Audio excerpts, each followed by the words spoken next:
We're gonna do fingers crossed and hope for the best tonight. There's gonna be a lot of that. It's gonna be a lot of like fingers crossed, everybody. We gotta see if we're gonna make it. Yes, indeed. Mm-hmm. It's Friday. It's the end of the week, right? This has been a really long week. Some people are like, oh, it's only 7 days. No. Hello, good evening. Hi, Frank. Welcome. Hello. Hi, Gail. Welcome in. Oopsies, I was gonna do my thing here before I forgot, and I didn't. So now I'm like, oh my goodness gracious. All right, hold on, everybody, and wish me luck. Um, hmm, um, hmm, um, that's like even annoying to me. So here we go. I don't know. There it is. Hi, Kimber.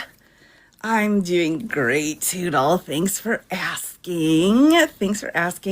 I have a special guest, and we're going to be doing a little debating, but not politics debating, but just good old fashioned what page is going on kind of situation. So I'm very excited.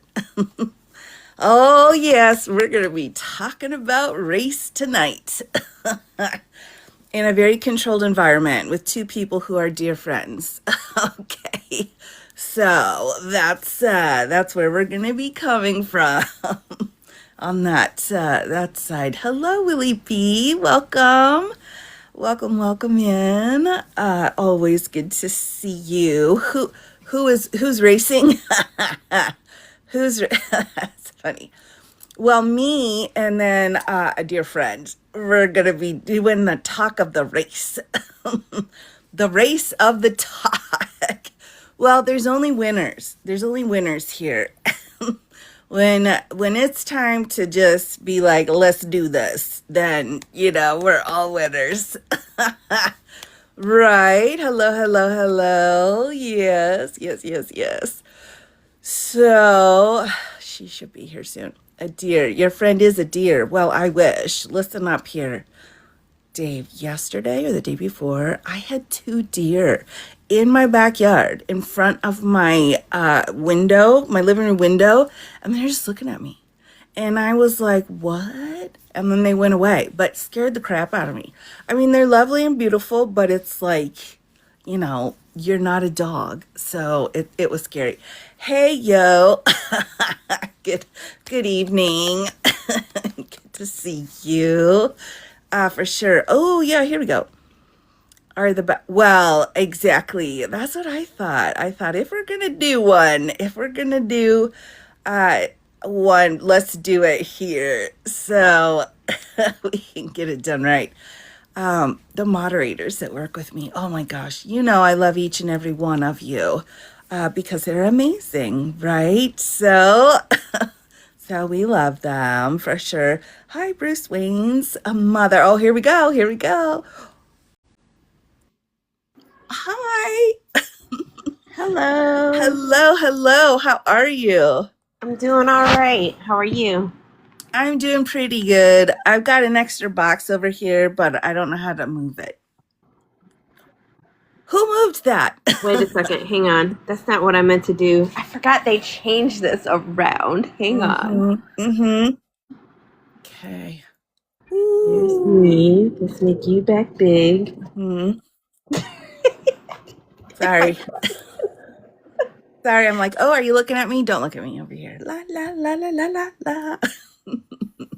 Hi, Kristen. Hello. Oh, you got muted on a live. Shame. Oh, there we are. Wait. Is this okay? Oh, wait, no, I can't hear you. You're muted. Yeah, There. I was trying to. Hang on one second. Let me look. Let me check something. Okay. Ooh. Oh my goodness. Hello, VC. Out there causing trouble. That's right, Willie B. You know it. All right. Yeah, I'm not sure either how to kind of change now you're too small. There we go. But I don't know. Can we get rid of that? Oh, my goodness gracious. I think we'll be all right. We'll be all right, right? No, no, that wasn't the right one.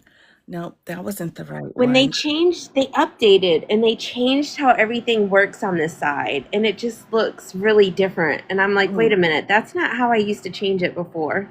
Mm-hmm. Right, right. Well, I'm looking one more time. Um, maybe this one? Or are we small? Are we small? Oh my gosh, not this one. I just don't want other people being like, hey, pull me up. And then there's like 20 people. What, Hang what am I on. doing? What am I doing here? Let me see something. Okay. Okay. I don't know about that. All right, what about this one? No, Oh, I don't hang like on. this one. I thought I changed it. Hang on one second. Oh, Let me see. well, and then I rechanged it. I'm just pushing random buttons, everybody. Yay! Okay, that's better. At One least. more. Hang on. All I right, think I we can got do it. it. I believe in us. We can do it. Yes, lots of options. Is this doing it? Is that- it looks good. No, she's gone again. It changed. Oh my gosh. I had it and I went to hit two and you were like, this one? And I'm like, no. Yes, yes. I take full responsibility. I truly, truly do, and I'm sorry. It's okay. All right, we'll just have one blank square, and I'm sure that's fine. Right. And on another light. There you We go. should be. Get some light going. Were you Yeah. able to feed the outside kitties? Yes, I did. It finally stopped Yay! raining and storming. So, yes, I did. Oh, I love it. I love it. That's fun. Okay, I'm gonna try one more time. All right. Although seriously, right? We look great. We're looking great. Um, ooh, hey, maybe this worked. How'd You that did go? it. Did I do it? You did it. Oh, I did it. I had to push the button that said don't show anybody else. And then it was like, boom. Okay, we did it. I'm so proud of us. There you go. Yay, yay. Well, welcome in everybody and my special guest, Keya. Thanks for coming tonight. My goodness gracious, hun. I tell you what, I really have some big questions about race. Like a lot. I have a lot and I've written them down so I don't forget. But, I thought let's talk about it. Let's see where we're at. And because it's been weird.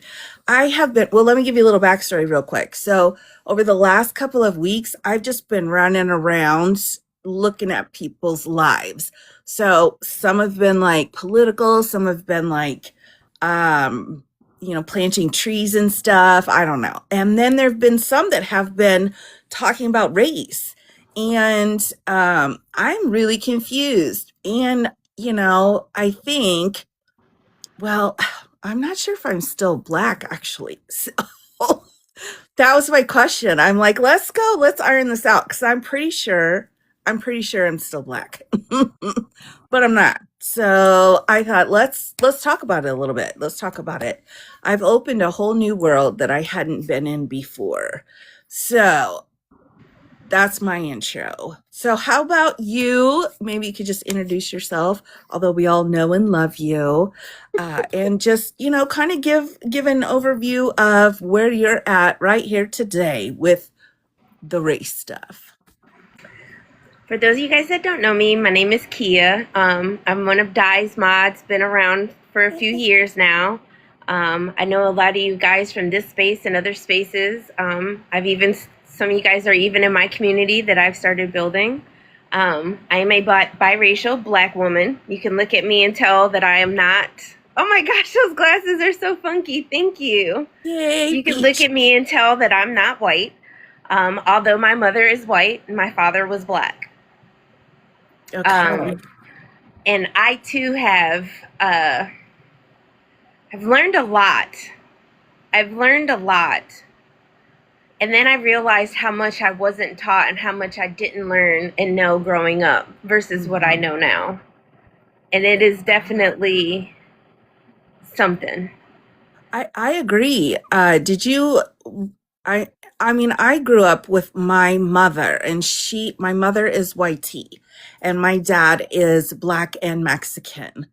And so I've got like this three piece going on. But my mom raised me. So, I hadn't even known that I was a little bit different color. Like, you can't really tell here, other than the fact I was like the only person with a darker skin tone in like kindergarten. Like I was the only one because we were in such a white tea community. And so I was like, what? What? That's the only way I knew anything. And then after that, I've just been kind of like, all right, what's going on? But I've got questions too. And in all honesty, I feel like I missed a full like lecture that I was supposed to be going to as someone who's multiracial. Like, when did that happen? And I'm looking, and I think there is this thing called critical race theory. Have you heard of that? That is something that's like taught at the college level, but the GOP and like HF, they like have kind of demonized it, like woke and all this other stuff. Um, I didn't never take it when I was in college, so I Mhm. can't really truly speak enough to it. But it was basically how it's been used in the last few years. It's been like a dog whistle. It's like, ooh, Ooh.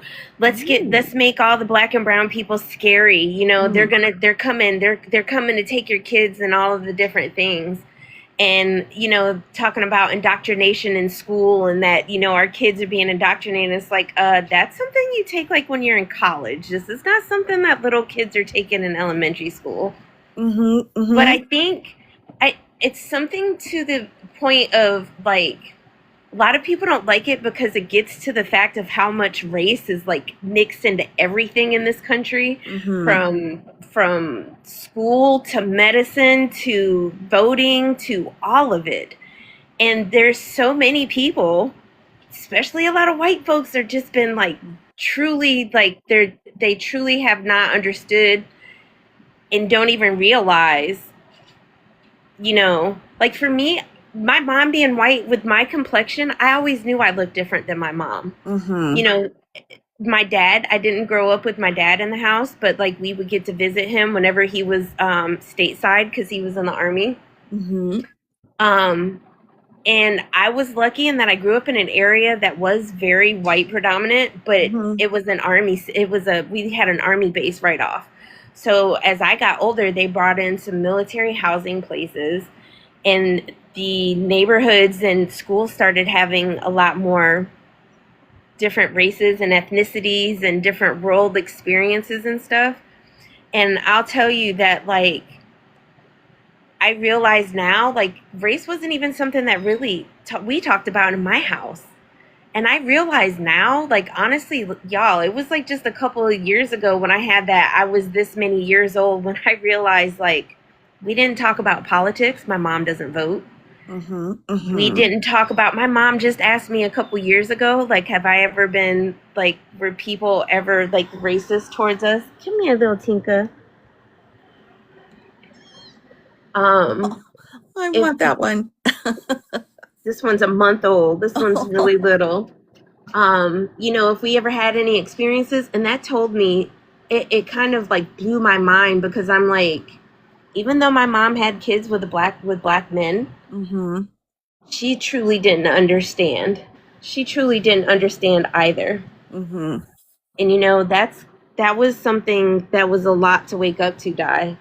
Yeah. Now, when I was younger, there wasn't as many BIPOC people, but as we got older, there was a lot more variety. a little more spice in life. And the Right. fact, like, my mom's friends were all white women with biracial children, all of them. Oh, wow. None of them. My aunt is still married to a black man. Like, all of them. Where, yes, there's gonna be kittens. I'm sorry, I'm in my room and There they're has to running be. amok. We have to have kittens. We have to. That's a prereq. I've got some like rustling right here.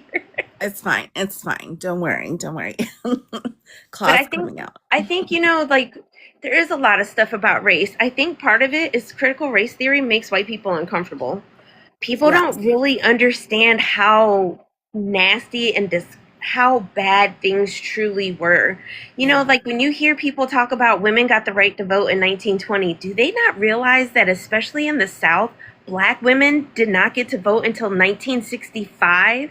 Do you guys know like when my kid's grandmother was born, she was not able to, her mother was not able to vote. Her aunts were not able to vote. Her Hmm. grandma was not able to vote because they lived in North Carolina. Ooh, yeah. Yeah, that's exactly what I'm finding too, honestly, is not just with myself, because there weren't people in my whole state. There are like 10 of us here. So, and some people are like, that's crazy. It's true. But the other part of it is, when you grow up and you don't see anybody else that looks like you just kind of like do what everybody else does as best as you can, which is how, I thought about it. Now, the other thing too is that I have a sister, and my mother is whitey. Her father is whitey.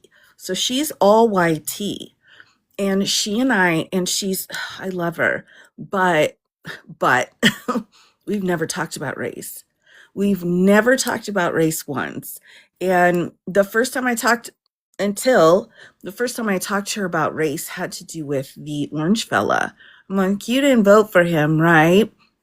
And then we started talking a little bit about race, and she didn't talk to me for a year.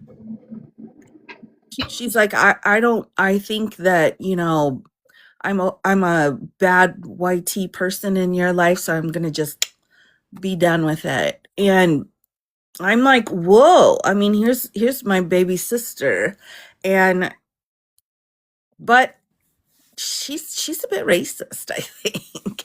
But anyway, see, that was what was difficult though, is trying to like maneuver in and out of the family when we don't quite look right. Like my mother's parents referred to myself and my brother as the N word, not the first N word, the second N word. All right, let's clarify.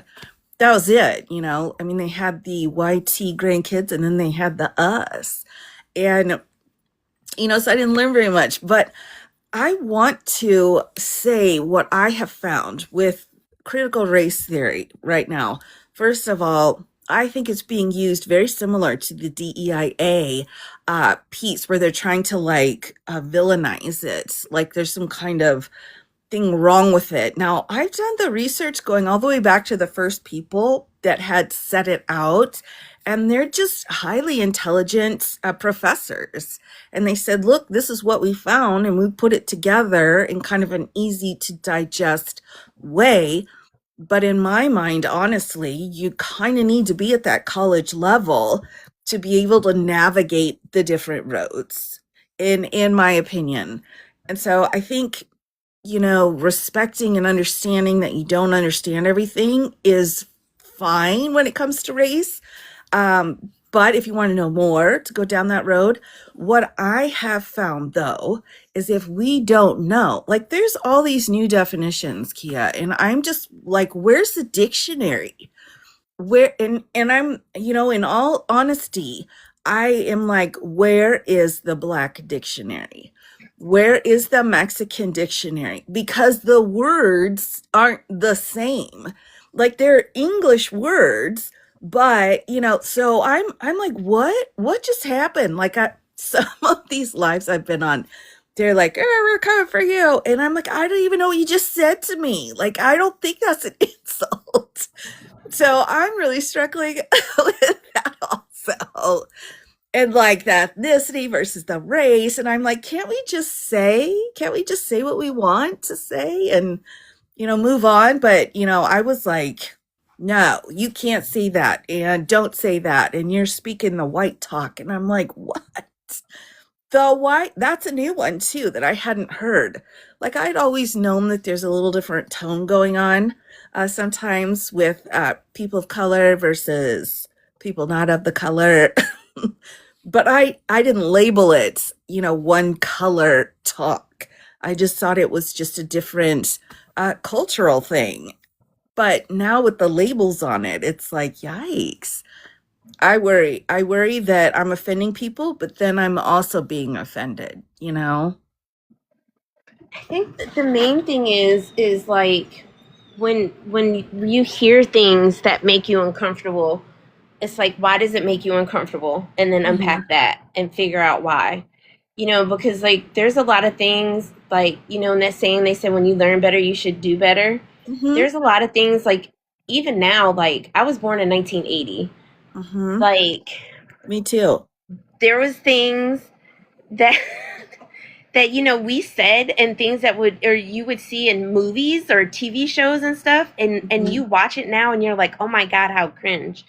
Or like even like for me like personally, anecdotally, my nana like was pissed off with the fact that my mom just told her, she's like, your granddaughter or your grandchild is very likely going to come out with some color. Their father Hmm. is black, and she was either like, you either deal with it or you get off the pot. Like my nana was originally from North Carolina, racist as hell. Like Hmm. when my mom and my adopted dad got married, like my grandfather didn't even go because he was like, I don't feel like white folks and black folks should get married, and Yeah. he used the Bible to justify it.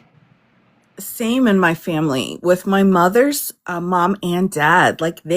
My dad and mom had to get married in Belgium because, first of all, because all the laws hadn't gone forward to allow for interracial marriage yet.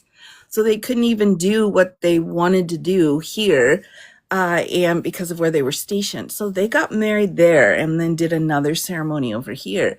And when my mom brought my dad home, her parents were like, no, no, that's not going to happen. And it still is like something that trickled down where my grandpa just said, it never bothered me that you were the N word. Like, that never bothered me. I think you're still a good person. Like, okay, great. Yeah, my gosh. Right. I mean, that's, And that's one of the things I don't, like sometimes people don't understand, like just because one parent made the choice to get down with the get down mm-hmm. with somebody else who was outside of the box, that doesn't Yeah, mean the rest of their family supports it. Like right. not at all. You know what I mean? And that's the thing, like even like my mom, like my sons, I have three sons, right? Mm-hmm. And I where I live in North Carolina, it's a really red place. Like the Klan meeting place literally was 10 minutes up the road. They used to Yeah. march. Like there was a welcome sign, like everything in my county. Like I remember having to tell my sons, like especially my two younger sons, they both played football. They had Mm-hmm. a lot of white boys that were friends. And I had to tell them, like, bro, when you go out and about, remember you're Yeah. black and they're not. And how you act and how you're going to be treated and how you're going to, all of these things are going to be different from you. That is your Mm-hmm. reality that they don't have to deal with. And and I don't think sometimes, I think as family members, I think people, because like my nana has said things like, I remember she made a comment that black families were weird. Black people don't, their families don't know how to interact with each other. There was just like my nana used to call me girl until I had to tell her one day. I was like, I don't know who the fuck you think you're talking to, but I'm not your girl. I'm not your slave. I'm not your pet. I'm Mm-hmm. not I'm a grown ass woman, and you will address me as such. Period. I Mm-hmm. think sometimes even in your own family, especially if you've got white folks in your family, they don't think about what they're saying is harmful, or they don't understand how all of these things, like every time we used to go to the store, we were followed, like to the point like it was almost comical. You turn around and that person would whip around and be fixing a Right. shirt or adjusting a bottle or a box or something. Everywhere we went, we were followed. And Mhm. and then the thing is like I didn't never understand, like when I would hear people talk about, the things that they would do, like even like how to take care of my hair. My mom didn't know how to take care of my hair. Yes. Growing up in a white predominant area, they didn't even sell products for hair like mine. I Yeah. couldn't wear grease. My hair is definitely too white for that. Mm-hmm. Like I couldn't I've got like that perfect biracial in between where it's like some stuff works, some stuff doesn't work. And I Mm-hmm. don't think people realize that it comes down to like they used to call me Cloud when I was in school or Mm. Chichichia. They'd want to touch my hair. They wanted to see how my hair was. I used to get asked like, "What are you mixed with?" or "What are you?" Yeah. Yeah. I got that a lot too. My mom just cut mine super short.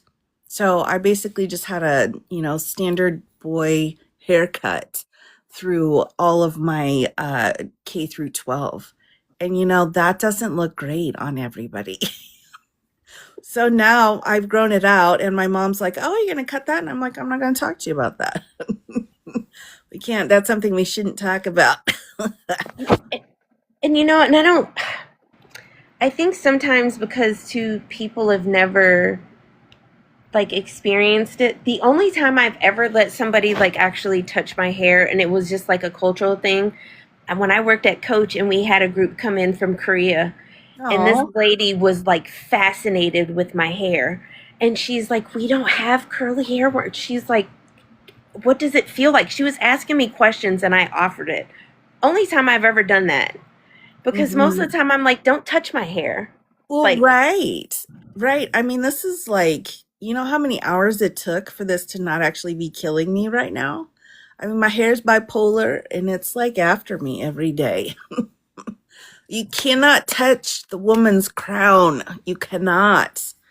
A lot of people think too of this really weird kind of entitlement. I don't know if you've gotten this either, where they're just like, "Oh, well, that's interesting." And people used to ask about my freckles. They want to see my freckles. And then I had someone in school. She's a friend. Well, she was a friend. And I had springs, and she would just pull the springs. Whenever I passed her, she'd be like, "Boing, boing, boing, boing."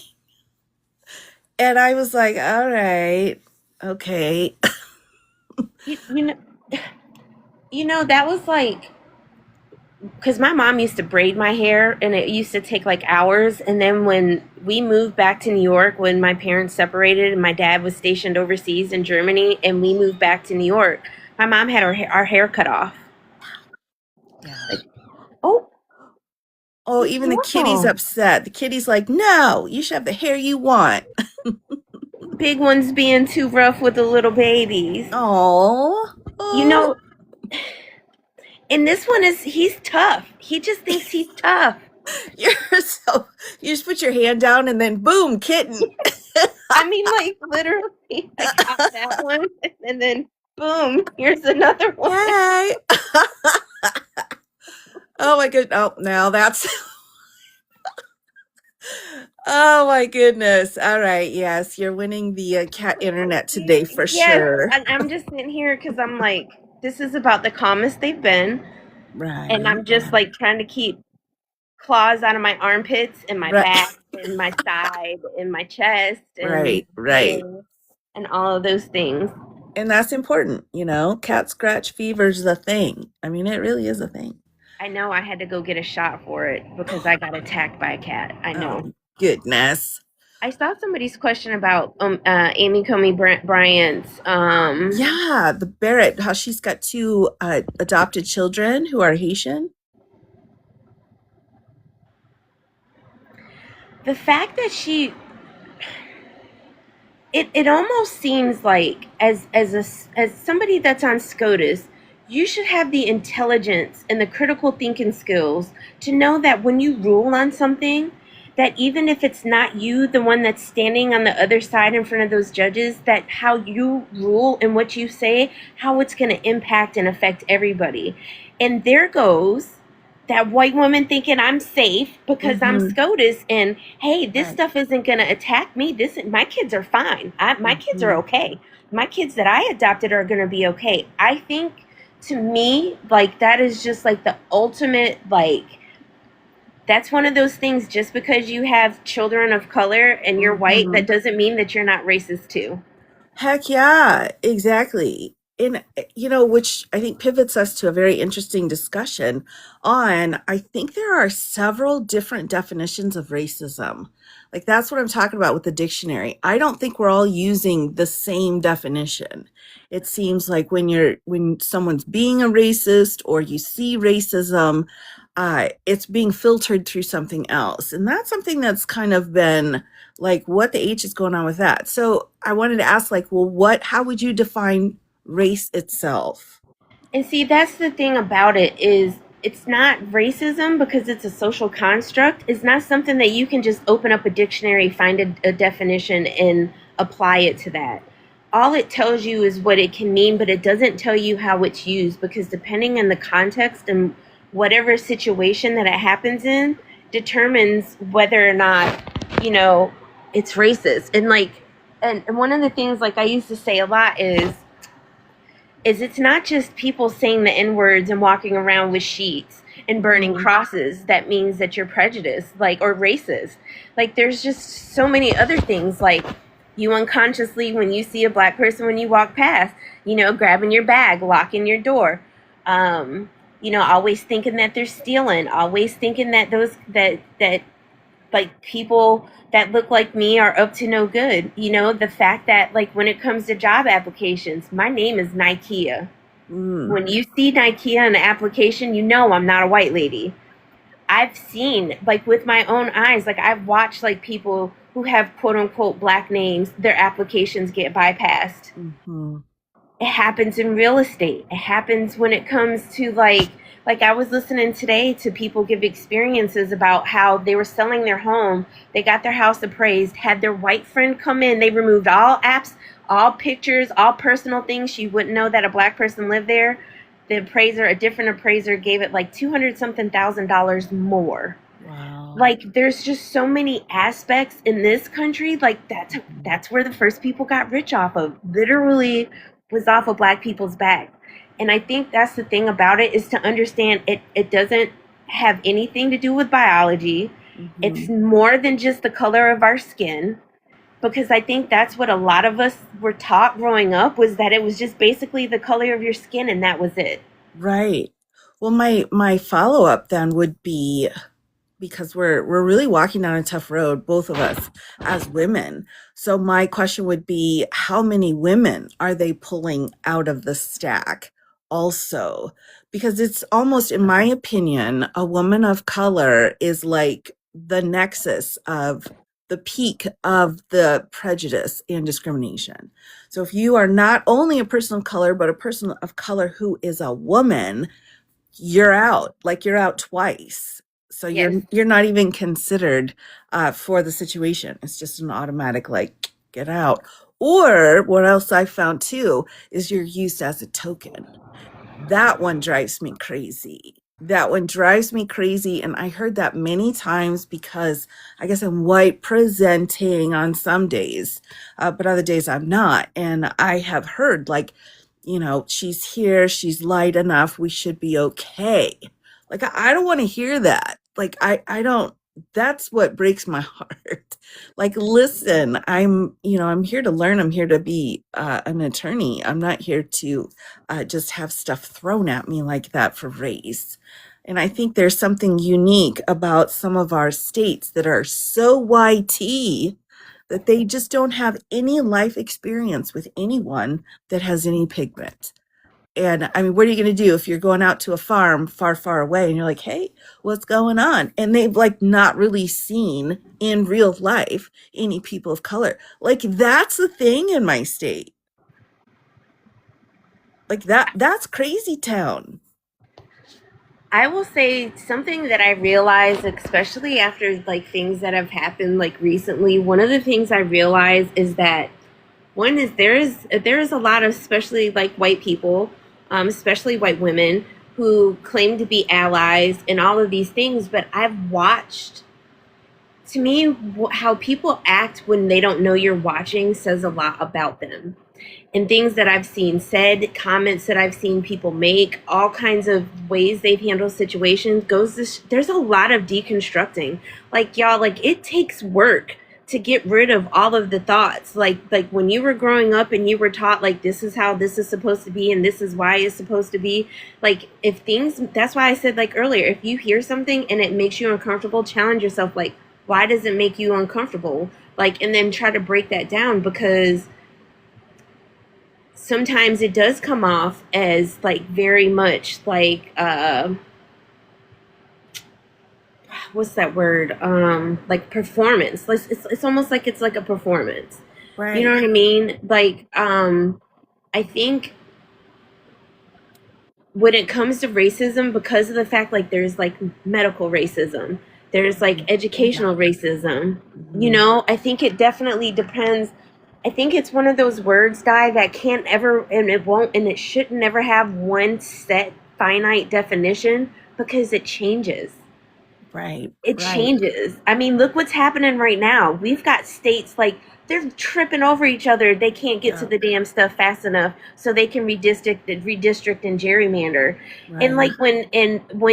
and it's frustrating because you get these white folks that are like, just vote blue, and it's like, do you not see what's happening? Like they're literally like out here taking away the right for our representation. Like, Hmm. isn't that kind of why we became like a country? Like the right of representation? Like, so are we telling certain people that it's okay? Like it's okay for you to be represented right now. We just gotta all vote and just swallow it. And I think there's a lot going on between all of Hmm. this stuff. I don't think people realize, like, when you start saying it's okay to just round up folks who have been here just because they don't look like you or whatever, why don't we Right. hear them talking about rounding up Canadians who have overstayed their Right. visas, or I people mean, from England or no France? hate. No hate to the Canadians. We love you. But that's a Yeah. great example, right? And I think part of it is because it's lazy in my mind. It's lazy for law enforcement or, the cubes or whatever, because they're just visual. It's like, boom, this person I can tell is a different shade than this person. And so we're not going to work on this part of the spectrum. We're going to just go over here, which really adds additional elements to the level of discrimination in my mind that's in law enforcement. Like they're just going for the easy rather than saying, go up and say, hey, what's going on, and try to figure out what's really going on. And I think they do that a lot. Is they just are like, all right, well, how many today? Okay, there you go. And it doesn't, it shows in the numbers of our criminal justice system. It shows in the numbers because the numbers are flipped for our society. So the number of people of color, anyone along that spectrum, I guess, versus that's in prison versus that's in society, it's a huge difference. And especially, and this is what kills me too, especially in juvenile law, especially there. And over and over again, you'll see children doing the same things that are bad in a group. And then the recommendation, the harshest one, is for the one who could be the darkest. That was one of my major issues with working in the legal system. And I brought it up once to the DA. I was like, dude, there were two kids. Why is this kid getting this and sent to shelter? And this one's like, don't do that again. And a clear race issue. And he's like, I'm the boss. You don't need to ask me those questions. But yeah, if you look at the juvenile justice system and the criminal justice system, you cannot walk away without understanding and seeing discrimination. It's just right there in front of you. And that's one of the things, too, right now that I'm worried that bugs me about SCOTUS. If you've been reading their last few decisions, you will see over and over and over again, especially Alito, but also for the Chief Justice. They're saying this is over. The racism is over. The discrimination, it's all over. So let's get back to where we were before. Meanwhile, we're here and we're like, that's not over. Like, have you looked at the criminal justice system? Like, have you seen what's going on? And they're like, well, that's over. So it's off my desk. So if anyone else comes in and tries to claim that there's a racism issue, we're going to just say, well, there's not. So here you go. And I think that's incredibly damaging. That's one of those things that is very, very damaging to, our culture. I'm not sure how to fix that. I'm not sure how, because I also can see how we structured our jails and prisons and laws to also make it so that we're only going after people of color, right? Or if you pull two cars right to the side of the road, and personal experience, one car has a black driver, one car has a YT driver. It is very offensive. And so the YT driver, they're like, you need to slow it down, buddy, okay? And they're like, all right, and drive away. You go over to that car with a black person in it, and they're like, do you know how fast you're going? Okay, well, I got to give you a full ticket, right? Even those kinds of discretionary choices in the criminal field are just completely out of whack. So that really worries me. The thing is, like, my cousin, like my first cousin, was unalived by a police officer in Oh, 2002, right? no. And the situation was an older lady saw somebody breaking, a tall black man breaking into a house. My cousin was 5'4". Oh, my goodness. She saw an over 6 foot tall black man breaking into a house. My cousin was walking to the store, right? He was Mm-hmm. being responsible because he was at a party. Somebody had his car, so he's walking to the store. We found out my cousin was unalived a week after he had been unalived because they had used his dental records from when he was in the Air Force to get his information and contact my uncle and my aunt. Wow. And the story we were told was that my cousin pulled out a weapon on him Mm-hmm. and the policeman had to for self-defense. Well, the autopsy showed that my cousin was struck twice, and both of them were immediate unaliving ones. One went through his spinal cord and through his lung. The other severed and like shattered his heart and another Oh, part of his lung. And it was point blank in the back. of course, of course, of course it's This in the same back. police officer that my family, like, oh, there's going to be investigation and everything in like 2022, I think it was. Mm-hmm. They tried to promote him to be the chief of police in Richmond, Virginia. Like, you unalived my 26-year-old cousin who was 6 weeks Yeah. away from getting married. 6 weeks away from getting married.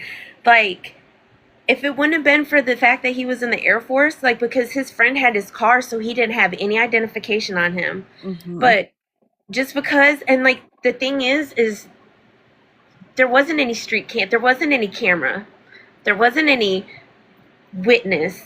You know what I Right. mean? And Right. it forever changed my uncle. Like, it forever changed his mental and ways. And Yeah. even growing up in Petersburg, Virginia, and you figure like he's in his 70s, so he'd have been through it. You know, Mm-hmm. the Mm-hmm. being called the C word for black people, all the N words, all of the things. Like, my family has personally been through it. Think about Mm-hmm. that young man who said that he was hurting that child, that minor, and they let him off because they didn't want to ruin his life. But Right. this young man that's in Texas just got sentenced to 35 years after four white boys decided to come pressing up on him. Yep. Like, Yep. if you don't understand, and then when you sit here and see, and I think the thing that I think that I struggle with, and I think because of the fact that, like, you, like, being raised by my white mom, like, I've literally walked two sides of a fence my whole entire life. Mm-hmm. You know what I mean? Oh Like, yeah. I know I'm not white. I've never thought I was white. never had that privilege of being white. But it's so frustrating, and it always made me very much aware how oftentimes like white folks just don't get it. And they just, and I think they think Mhm. because we're not out here calling you the hard word, and we're not out here doing this stuff, that it's not, and they're missing it, and Yeah. it's just going over the top of their head. And that's why it gets frustrating, because it's like when you try to explain to people how these things work on all these different kinds of levels, and how it directly is like racism in this country particular. Hmm. I mean, literally, that's how we got our first rich people. Yeah. And like you talk about the police, I mean, do you guys realize like that there's like a prison in freaking Louisiana? It's like literally like slavery from like the whole time, and right now in 2026. You know, there's like dudes riding on horses and stuff. Like, I Yeah. don't think you're right, Di. Like when you see those numbers and you see what happens, like how often like black boys that are 14 and 15 are called men, or young men. But then you've got people like JD Vance calling 35 and 40-year olds in text threads, calling people the N-word, calling them young men. But 15-year-old black boys are men. Right, right. It's very distressing. And I have to say, in one of the places where I was a prosecutor, so I was an assistant DA, you know, I tried to be like friendly with the police and with the sheriff's department. Oh my gosh, so cute. I went, okay. Anyway, they had invited me to their Halloween party. Now, they had invited me to their Halloween party, and it was like the deputies and the police and whatever. And so myself, and then also there was another woman who was a DV prosecutor, and she came. She's like, "Let's go have some fun." So we go, and I'm like, "Whatever. I got a black dress. You don't like it, I can go." But we weren't really dressing up, but and so they were all dressed up, the police and the sheriff people, the deputies. And there used to be like an egg plant, like a processing plant in the area, but it went under. Now, one of them, our top detective, detective number one, was in one of the egg outfits, all white that they had to wear, right? And then he had put orange and dark makeup all over his face and his hands. And so we're like, well, what are you supposed to be? And he, of course, just used the, illegal word because that was it. He's like, yeah, I'm one of those. He's walking around dressed up like Hispanic person. And I just stood there looking at him like, I'm not sure this town is like gonna be for me. Like my brother looks very Mexican, as does my son. He came to a Halloween party dressed that way. And our top detective, like he was the one that's like going undercover for the DRUGSs. He's the one like the top dude. And I couldn't even, it was like I took pictures because I kept thinking like this isn't reality. But it was. It was. Like that was no big deal. Everybody just thought it was funny. And that was like the greatest thing ever. And I'm like, I gotta go. Because it was rough. But that we're at that level still. I think we've moved past a lot of things, but we still have a ways to go. And especially in our more rural areas, like they're way behind in other things. So, yeah, it was definitely not funny. And in that same jurisdiction, there was a magistrate judge. And anytime someone came in that spoke Spanish, and didn't speak English, uh, you're supposed to have an interpreter, right? Well, out in the middle of nowhere, there's no interpreter. You're supposed to call them on the phone and be like, we need an interpreter for Spanish. And then they go through and have a little mini hearing. And, right, the DA, we're there. He's like, it costs too much. It comes out of his budget, that phone call. And he's like, it just costs too much. So whatever it was that they did, let's just get them settled and then get them out. And I'm like, I can't do that. That's like unethical. And then I went down and I told my boss about it. And he said, well, don't anger the judge. Right. And I would try so hard to figure out what they were saying because, I've got French. And so I was speaking French to this little fella. And it's like, why are you putting him in jail for 100 days? Like he literally needed food. That's what he stole, was literally food from Fairway. And it will break your heart every time that happens. But the magistrate again would not do it. We had someone then that would just kind of walk in the hallways, and he was Hispanic, and he knew basic. Oh, hello, Oscar. He knew basic Spanish, and would say, hey, do you guys need help? Do you whatever, whatever? And I would be like, hey, what's going on? What's going on? So that I would have some kind of insight. Because as a DA, I can dismiss the cases. I can change the sentencing by changing the case around a little bit. That's my job as a DA. But it was after my boss told me to not make the magistrate mad that I was like, I gotta leave. And I was, see you later. It took about 8 months for me to get out of there, honestly. And it was very scary. And I just had to hide my own race. And that was a bummer too. But that shit still happens, Keya, and it's wrong. It does still happen, and it's like, how do you ever trust anything that that detective does, knowing that they do stuff like that on their free Yeah, time?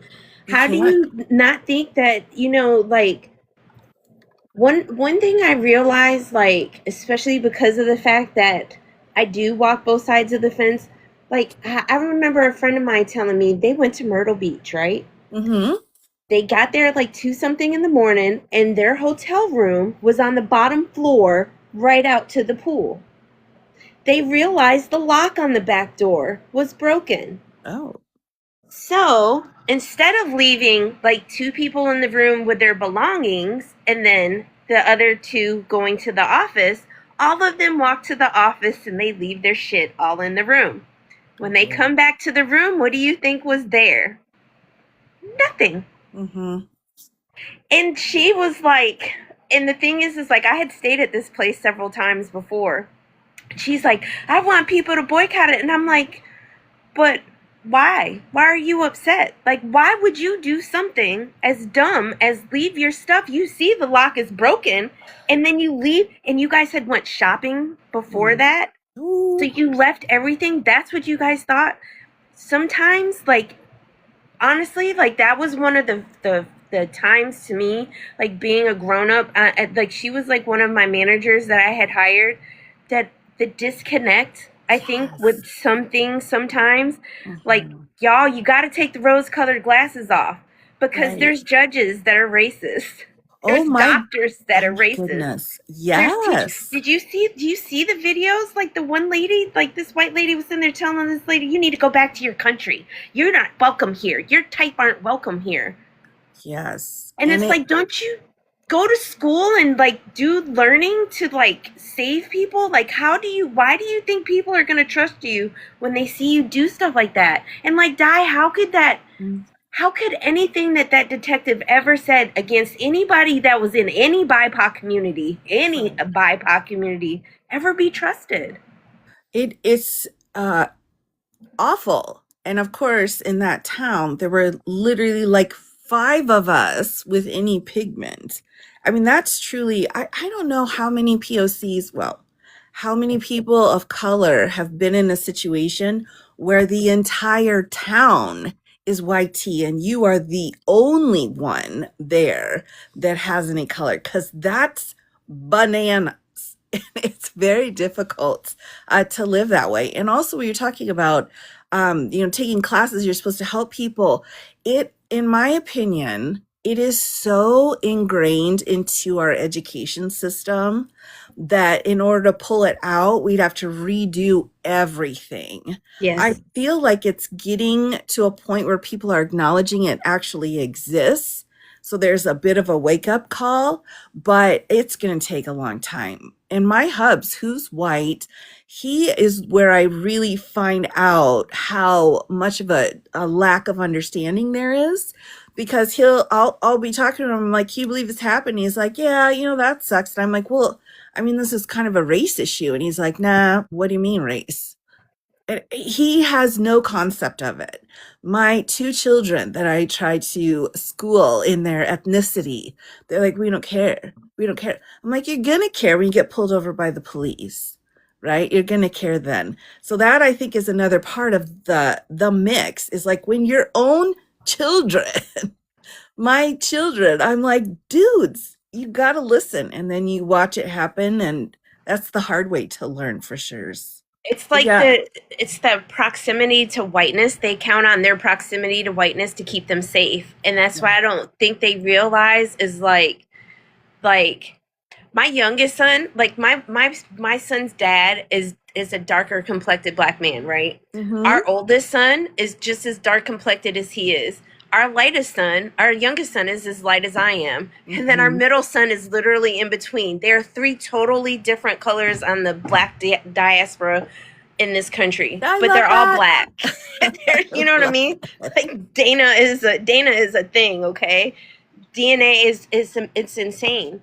And I think that's part of it because of the fact that a lot of people, especially white folks, especially white men, because women, for some part, because as women, and we face the misogyny across the board.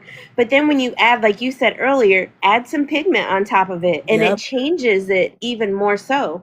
And I don't think like the colonizer language that we use that has Mm-hmm. been like literally indoctrinated into us, and like this whole Americanacity is the word I like to use, like as Mm. America's we're the best. How? Medical care we're not, health, education we're not, Yeah. scientific advance, there's so many things we're not even the top couple. You know what I mean? Yeah. Like and it's like indoctrinated. And you're right, Di, like, and you live in a, you get people. That's why I am thankful for the internet and some of the social media. For Um, all the bad it gives us, it gives you an opportunity to experience stuff you may not ever actually get to experience in person. True. True. I mean, it's you can't. And that kind of goes with over the last couple of weeks, where for me, again, in my community, I'm one of like five people. It's so when I'm going into another life and everyone's a person of color, there's some problems because I'm like, all right, let's talk about this. And they're like, you're using your white words. It's like, all right, check, can't be here anymore. But it just hits you again, right? Like if I stay in my house, I won't see a person of color for weeks, other than my children. And if I go outside of my house, I may see one or two. Literally, this is what our community is, right? And so for me, I'm like, yeah, a person of color, and I'm so proud. And then I go over, and it's like, my gosh, am I not black anymore? I mean, I really have to ask myself that question. I'm like, well, maybe I am too late to be that. But and then you step back and you're like, I think those guys have something wrong with them a little bit too. But oh my goodness, who would want to live here? That's my other question. What people of color would want to live in a community that has almost no one here that is a person of color? Like, who would want to do that? I think sometimes, like, if you don't know any better, like, I don't think that you realize that it's even like a thing. But then it's like once you start to see, and it's kind of like, because like for me, it was the opposite. It was like as we got older and they brought in the military housing places into our city, and that's what like started making, because like outside of us, like my mom's friends kids, there Mm-hmm. wasn't any other people of color. Like it was literally being in a military town is what did it for us. And then you Hmm. started, because like my mom said when she was growing up, she said there was 4 black families in the entire school system in our city, in our county. Like it wasn't a thing. There was like not black people there. It's almost Canada, New York. Okay, like I could get to Canada in 15 minutes from my apartment I grew up in. Like that's up cold, up New York, upstate New York. Like we get lots of snow and ice and stuff. And I think like part of the issue though, Di, I think whereas like, a lot of people, you'll hear them say that when Obama won, they thought that we had overcome a lot of hurdles. Right. Um, but then it was like you kind of almost immediately saw that we didn't, because look what the Senate did. Like just blatantly said, we're not going to do anything he wants to do. We are actively going to do everything against him to not help him. You know what I mean? Yeah. Like I Yeah. think Hmm. when you see what's been happening with SCOTUS here lately, I remember when I first started watching you and you were like, oh, no, no, no, they wouldn't do. And watching to me, because I'm like watching it, I'm looking at it from an outsider's perspective because I don't know anything about the law or anything. And Hmm. I was like, I think she's looking at it with rose colored glasses, because you know what it's supposed to be. Yes. And then as you see what it's turning into, I Hmm. can't even imagine for somebody who has dedicated so much of your life to the law and practicing the law and learning the Constitution, watching what's happening in front of all of our eyes. I can't even imagine what that feels like. It's horrible. It's really horrible. And it's so offensive to founding documents. Now, one of the things that has always been present, though, is if we look at those founding documents and we look at all of that, the racism is just right there in your face. Like you can't miss it. It's there. There's no question. And so it's like the misogyny, the hatred, it's all there. For me, what's been very eye-opening is, I've traveled around. I've been around, but I didn't realize how much of an impact it is to be in this huge red state with like nobody here that looks like me. And then to sit down and try to have a conversation in other places where there are no white tea people. Like I'm just like I don't even know how to respond to that. And I try to be open and understanding, but I just don't have the knowledge. And I still can't figure out like where am I on this? Because I was kind of in the background for so long. So I would say too, if people with uh, biracial children make that a part of their life, if you could, that would be great. So don't shave heads so it's easier to take care of them, right? And don't just do only the YT history. There's other history. Like that's kind of like, you know, it's a disservice, I think, And the to the children. Yes, yes, 10 toes down, 100. I am one of those biracial children that didn't get any kind of. I think part of it though was die is that after the tumultuousness of of civil rights and Jim Crow and all that stuff, people got comfortable, Oh yeah. and that's the whole thing. People don't want to be uncomfortable, and I saw a comment talking about like that was one of their excuses and one of their reasons. But the thing about this is like these folks have been plotting this shit for decades. This is not Absolutely. something that just came about because of this orange. Orange, orange. Yeah, I'm Ah, filtering Kia. oh, I love it. I This has love been it. something that's been going on, but it's first of all, you realize that so much of the history, how truly whitewashed our history is. Like how many different inventions and different things that came about because of BIPOC people that Hmm. were given credit to white people for. How many different experiments and different things were done on BIPOC people, or Yes.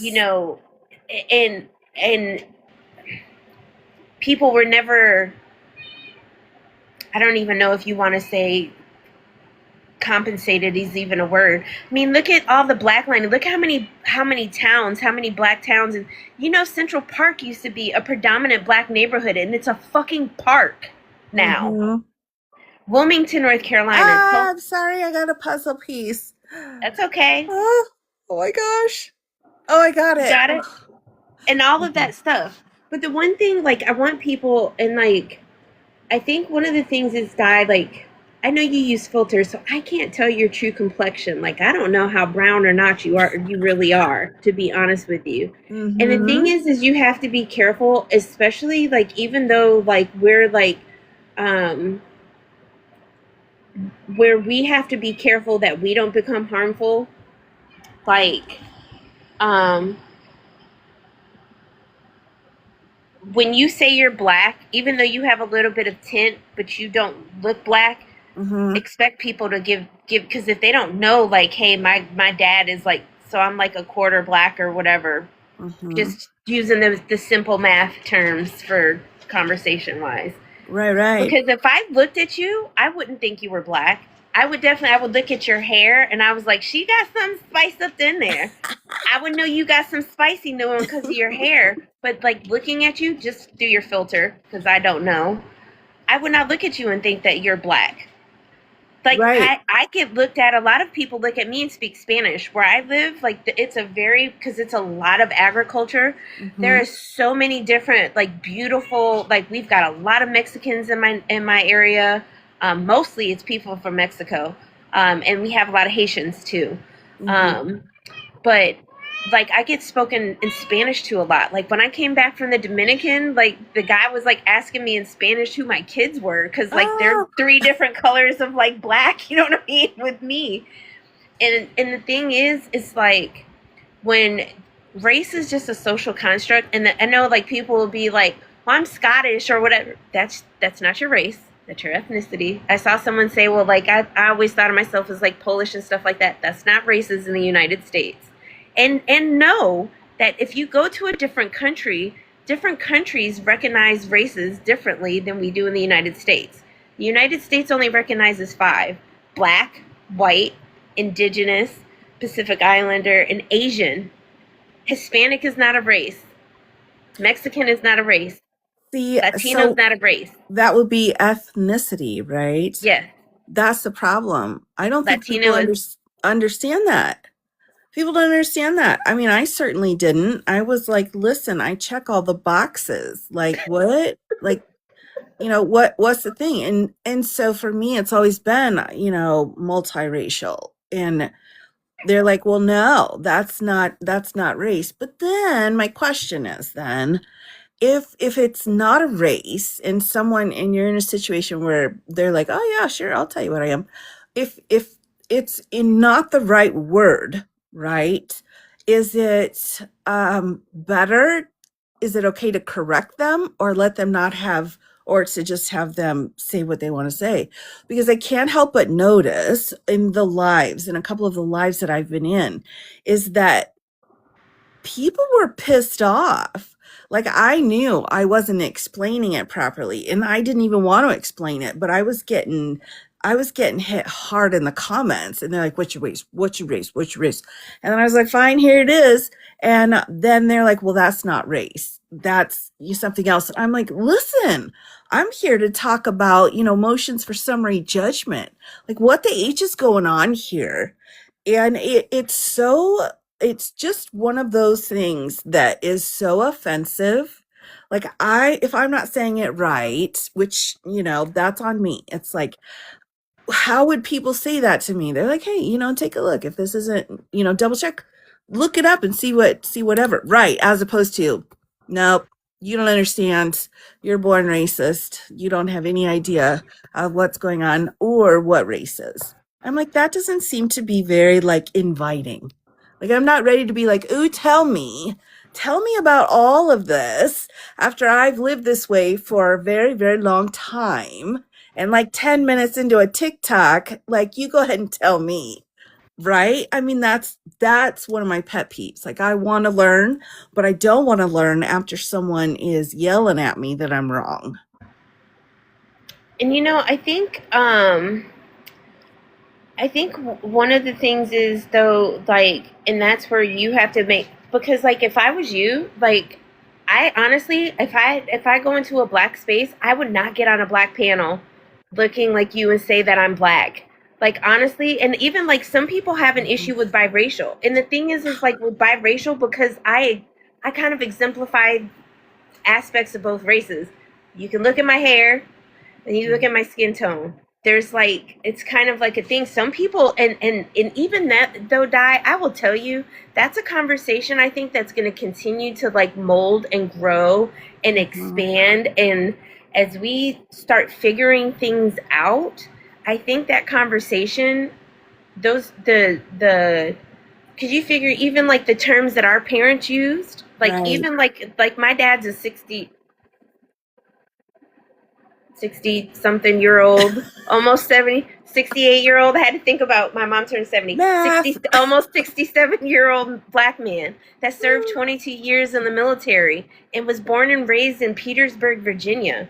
Like, where you didn't talk to the white girls at school. Mm, You know what I mean? yeah. Like, you were not, they were, other than like the people that my grandfather and my grandmother worked for this white couple, they very much, even that white couple, I remember growing up hearing stories where it was not safe to be friends with white people in that area because of people being strange fruited Mm-hmm. and Yes. things like that happening. Like what happened to Emmett Till, like, y'all, if you don't know the true like Yeah. terror and the true disgusting thing that happened to Emmett Till, please. Like those are so like, that's why even like with my grandmother, when she found out my dad was like marrying a white woman, she was concerned for him because of how she grew up and growing up in Virginia and what it was like, shit. It was against the law for black and white people to get married, and she was terrified, like what's gonna happen. No lie, like my son is, I'm gonna be a grandma in November, and his girlfriend is white, and when they did the gender reveal video, it's all white people in it. I Yes. mean, there was nobody with any kind of tint other than him. And Right. for a moment that freaked me out a little bit. Like, I'm not gonna lie, you know what I mean? Mm-hmm. He's in another state surrounded by a bunch of white folks, and I don't know him, I don't know them, and that makes me uncomfortable as a black Mm-hmm. mom of black kids, especially in this country. And like my son is like 6 foot tall and has dreads. We've seen what happens to people that look like us and our Mm. kids and Yeah. our uncles. You know what I mean? And it's scary. It is. It really is. I mean, it's frightening. And I remember the day after the Orange fella won, my mother, now my mom, you have to understand, she was a union leader. So she worked and was part of the union pulling people in. So she was like, rah, rah, equal rights, whatever. I remember being a kid and walking around an area, and I'm like, Mom, why are we wearing chains? And she's like, well, they're trying to keep us from talking. I'm like, but do I have to wear the chains too? And we're walking around. I'm holding up this poster, and I'm like, oh, I don't want to wear the chain. Anyway, so you have to understand that my mom is just absolutely amazing, and I adore her. But uh that's a pretty different perspective still than on the other side. And I remember my dad came to my wedding and he said, I am only the only person of color here. The only one. And I said to my dad, I'm like, well, what about me? There are two people of color here at my wedding, and that's just kind of like how it is. And so people get comfortable and people don't think there's a big problem because we're living in a bubble. We're living in this little blue dot bubble in this red state for sure. But it's uncomfortable. My other question though too is it worth it? I keep thinking that as well. Like, is it worth it? Because I typically don't explain my race to people unless they ask. Like, if they ask, or if it's in a moment where they're like, "What?" I will, you know, I think it's rude to not do it, and I don't find it to be offensive. So I'm like, whatever, yeah, here and explain it. But then it's bonkers after that. Like I'm not gonna explain that, and then now am I ashamed of that? And why am I, being pushed down in the front seat of the car, in Texas? I'm like, why am I down here? It's mind blowing. In my opinion, it's mind blowing that the skin color is the key to it. It doesn't seem like it should be to me, but the other issue too that I have found is my race, ethnicity, however I feel like putting it together that day. It's the same as Plessy, right? We went through Plessy versus Ferguson, and I'm more black than Plessy was. So when we talk about that too, it's like, well, yeah, my dad was at the water fountains. My dad was bussed.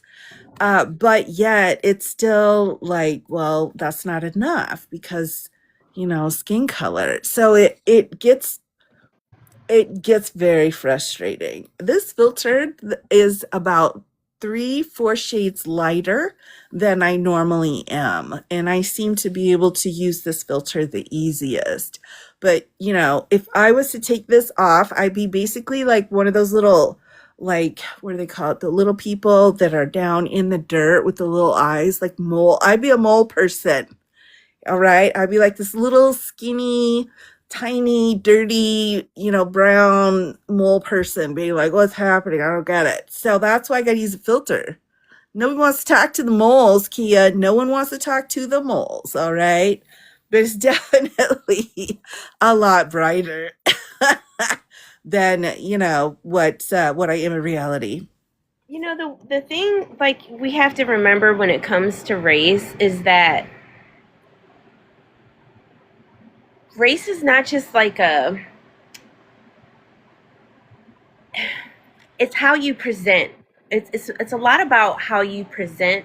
Mm-hmm. So like I could be like white, black, indigenous, Asian, and Pacific Islander. Mm-hmm. And if I look like this, they're going to think I'm white Mm-hmm. because that's how you present. It Right. doesn't have to do anything with your makeup or where you're from. And I think and that's where getting that down, that was something like when race and ethnicity and nationality was all being broken down to me, that was something I had to understand is that, people were like, well, I'm not white, I'm Italian. Italian is not a race. Italian is an ethnicity. It's not a race. Scottish is not a race. That's American is sad. not a race. Mexican is not a race. Stop spitting your truth bombs. Haitian is not a race. You know what I mean? Like, and that's Right. the thing. Once people start to break down and understand, I think that's part of the issue why we've gotten where we've gotten is because people don't understand the power and importance of words. And look at how the laws have been written and codes and all this codifying and stuff that's been done. And look Mm-hmm. what they do all these years later. Well, that word could mean this or that Yes. word can mean that.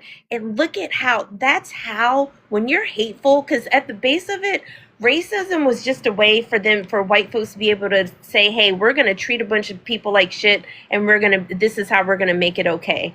I mean, Right. like people literally got rich off of buying, breeding, selling, beating, and working to unalivement other human beings. And I need people to sit with that.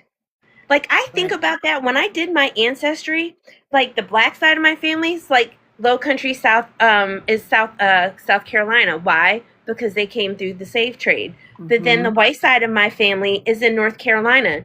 I haven't gone back far enough in my thing, but I'm like, there's a chance that somebody on the white side of my family owned a relative of mine on the black side of my family, and I have both of those people's blood. You know what I mean? Like, I don't think Yes. people understand that kind of stuff. Like, I Yeah. wish, I wish people, especially sometimes wish that white people could go through some of the experiences that we have and have had and understand, like when you look at all of it, I think because people think, oh, we had a black president, that We're meant fine. nothing. Right, right. That meant nothing. And we see that now. We see because these people who are judges that have been judges for a long time, people who've been in Senate for a long time, people have been put in these places of power. We haven't paid attention to our textbooks or the fact that depending on what state you live in, your textbook can say totally different things about the same subject depending on who's got their little fingers in there. I don't Yep. think people realize like how truly, I think if anything, like this stuff since 20, since Obama and then the orange one has brought it more to the forefront. But I think it's been brewing on the backside for a long time, and I think now it's just coming to the forefront. I think so too. I think so too. And when we're talking about, thinking about how that experience would be, if for a YT person that doesn't have that kind of history, I remember they were doing an interview. You remember the movie Amistad? Yes. Right. So that movie had come out right around the time that I was over in Europe, and they were interviewing one of the people that was one of the guards on the ships. And so the question was, was it hard for you, for the others to be like, oh, you're getting hurt by the, YT guy? Was that hard? And the crew was like, no, it wasn't hard for us, the actors. They said it was hard for the people wielding the whip because they would just break down crying. And I think I mean, first of all, to harm other humans, of course. But on the other side, I keep thinking, like, well, what would be the equivalent? That's always what I'm trying to think. What could possibly be the equivalent for a YT person to have gone through that is that horrific? And I've not come up with anything yet. Perhaps the Crusades, but I'm not sure. But when we think about that, if you don't have that as a part of your actual history, then it seems like, man, I got other stuff to do. The thing about it though, like, and I when I heard this argument broke down a few times, I was like, whoa, I never thought about that. The Crusades wasn't based on race though. Race wasn't a construct yet. And you Mm-hmm. have to think about, and like, because like just like when you talk about slavery, they're like, well, there was white people that are slaves. They weren't slaves because they were white people though. They were Mm-hmm. slaves because of their religion, wars, different things like that. Black people, the slave trade in the United States was black people. You know what I mean? It was just it was all about race. It's the structure that this country was built on. And I think like for me, like I for a long time I have not stood to say the Pledge of Allegiance. I just refused. I refused to celebrate the 4th of July because I'm like I never understood, even once I got to the point where I was old enough to understand, like, wait a minute, we weren't free when this country, when the 4th of July happened. So why am I celebrating a time of of a point in history when this country didn't even consider me to be a whole human being? So like I can't. I flat out refuse to celebrate the 4th of July. I don't say the Pledge of Allegiance. I don't say anything that has to do with the flag. I sit there. I just sit there and I'm like I don't have to. And I Right. think part of the issue is that for so long, and like I think I kind of wish that critical race theory was broken down from like an age appropriateness all the way Mm. up from like to us from a certain part, middle school or whatever, and start building on it. Because I think just like with civics, like I think people need to understand how that all ties together. Like look at all of the things, like when you see people who that within their lifetime that are still alive right now had to fight for the right to vote, are turning around and having to maybe lose their the power of their vote.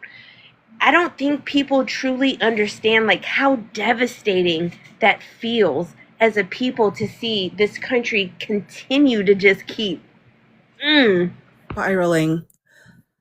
I agree. I agree.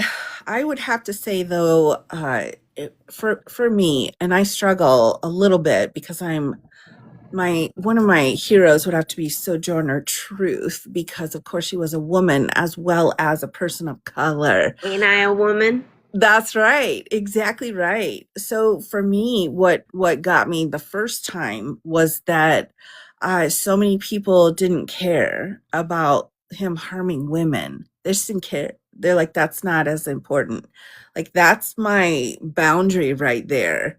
And they're like, well, we don't care because, we want to have what, more money, or we want to have better taxes, or we want to have like the border do whatever because it's not a door you open and shut. It's like, well, we want all of these other things. Because of that, we don't Yes. care about Yes. the harm that he's done to women. And so for me, that was a wake up moment too, where I realized, and it's of course in the criminal justice system, if you look at any of the essay stats, you will see that. And it's horrific. But then also, though, to have that like right in your face, be like, look at this. All of these people are okay with that essaying. And that's like awful.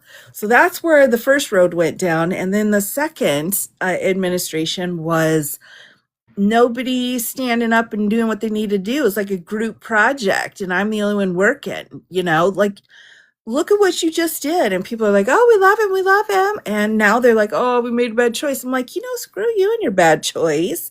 We were educating for years after this. We were educating, we were helping, we were trying to do whatever we could so that you could understand that person that you were voting for. And they're like, man, whatever, we'll just survive it. And it's like, great, I'm glad you'll survive it, but not all of us will.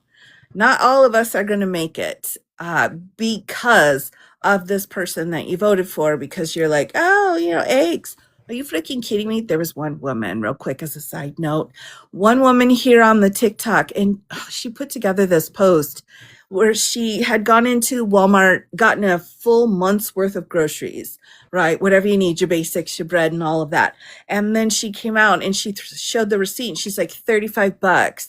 The problem isn't the government. The problem's you not knowing how to shop. And that was just like one of those moments where I'm like, yeah, she's right. Like, why aren't you being more careful when you're shopping? Put the caviar down. You don't need that right now. But there's some truth in that, and that always cracked me up. But it's again, though, that ongoing problem with people being like, if it's a woman, it's okay, it's fine. Also, we're in the midst of the Harvey Weinstein situation, right? The big dude that was like doing the essaying and all of that kind of terrible rubbish, right? This is the fourth time they've had to retry him because there were mistakes made during the trials. And this time, the victim's like, I can't do this again. I've come up here, I've testified in front of this court three times. I cannot do one more time, right? Yeah. That's another question too on how we treat men versus women, female versus male as well. Are they going to do that for everyone? And so she's like, I just can't do it. I can't do it anymore. And I understand. I absolutely understand why she would be like, I can't. This is my life. How many more trials is he going to have? Right? How many? I do see the poll. Whoever's doing that, I bet it's you, Viper. And I adore you, but I don't know what I'm doing, so I'm sorry. I'm sorry if I keep sending it back. He's like, oh, here's this really cool thing. And I'm like, ah, and I have no idea where it went. Is that another kitten? They're attacking, like, I've been peeling them off my toes. They're starting to go to sleep now. But, like, if you've seen me, like, that's why, like, if you guys, I promise I'm not over here, like, tweaking or anything. Like, I've had to catch them off my toes, off my calves, my ankles. They've been, like, they're finally starting to go to sleep. Like, Oh, I can nice. literally, I'm literally Keya the cat lady. I love it. I love it so much. We love that. And Right. I would think, and it is like inflicting trauma. It's just like doing these live pew pew drills that we're traumatizing our kids. So let's Yes. see. We do live pew pewing drills. We're Mm-hmm. snatching brown folks out of their homes and just Yeah. like sending them back to wherever, to sending them to just different countries. And I don't think like people realize how it affects those children and those people, and like especially like people who have been like living here. And I'm like, I don't think people like, beyond the financial crazy shit that's happening right now, Right. there's so much mental stuff. And then when you see stuff, like even in North Carolina, we have a Democratic governor, we have a Right. Democratic lieutenant governor, and an AG, but we still have a GOP Hmm. uh, in the House and the Senate in the state of North Carolina, and they just overrode Governor Stein's veto for DEIA. So there will not be allowed to be any DEI in school and stuff. And I'm like, do they realize how dumb that sounds? So are they going to go take out all the elevators, all the wheelchair ramps, all the handlebars, all the handicapped accessible bathrooms? Like, is that what we're going to Right. do? Because did you forget about the A part of the Hmm. DEI, the accessibility part? Do you think of you forget about that? What about all these vets? I thought we loved the vets. Hmm. That's what helps them get the jobs, get the extra points toward their jobs and stuff like that. Then you sit here and it's like, and then I think part of the issue is too, like when you start looking up, when you start looking up like education and stuff, black women have been out there running, getting like degrees on top of degrees on top of degrees and doing all this schooling. And it's Hmm. because they know we have to have so much more just to be at the same place as the mediocre white man. Absolutely. Absolutely. I've gone through legally in our legal system when we're talking about um, color versus gender. I know that's the wrong word, everyone. Forgive me. I'm trying to be careful here. There's a a level that everyone's at, right? Like so white men are at the top, whitey men, right? And then they're like the top of the pyramid. Next down are men who are of color, right? And so they're at the same level as whitey women. So the people of color that are men. And then we go down one more over here, right? And we're talking about mixed or Mexican. Let's say Mexican. We're Mexican down here. So the Mexican man. And that's where essentially the woman of color is at. So we're always like at least one tier below where the men are when it comes to discrimination. And it's just it'll blow your mind because if you look at the history of it, which just drives me crazy, it's like, well, white or YT women have a higher role in when we're talking about racism and stuff along those lines. And yet they don't realize that. They're like, oh, we'd like to help, but a lot of them don't know how to help. And like my mother, she's a vet and also, she's a little cuckoo. I mean, I love her, don't get me wrong, but she was brokenhearted, honestly, after the um, November situation of the talk about how white tea women are just performative, that they don't really care, they don't really have a road to go down, they just want to show their support. And I think that there's a lot of that going on. But when I sit with my mother and she's in a small area, she doesn't talk to anybody, like there's no one to perform for, and she was like, your dad's going to a Black Panther party, so I'm bringing the juice. I mean, it's that moment where you realize, like, don't make my mom feel bad. It can't be every single white tea person. And I think that's important to understand as well. And that's what we try to do, right? Like, we're all different, but there are some characteristics that are the same. And one of the things is that every single whitey man came from a whitey woman. Every single one. We have to Are start you sure? you have to start teaching your kids the what no means. We need to teach our kids what accountability and consequences mean. Yes. Don't there's so many harmful things I think that kind of ties into, there's so many things that are intersecting with like, because like I think part of the issue is with racism. I think people have gotten to the point where as long as somebody's not being like unalived or physically like hurt in front of their it's okay, everything can, from like the Crown Act. Do you guys realize like there's states that have laws, especially targeting like black people and their hair and like boys? Like there was a Mhm. young man, and I remember like keeping up with his story. His hair was dreaded, and they were Yeah. like, well, we have a policy, your hair can't go below your ears. So do you know what? He would get his hair done and styled in a way where all of his hair was up and none of it was long, and they still kept telling him it's suspending him, it's Yeah. suspending him. What the fuck does the length of his dreads have to do with his ability to learn?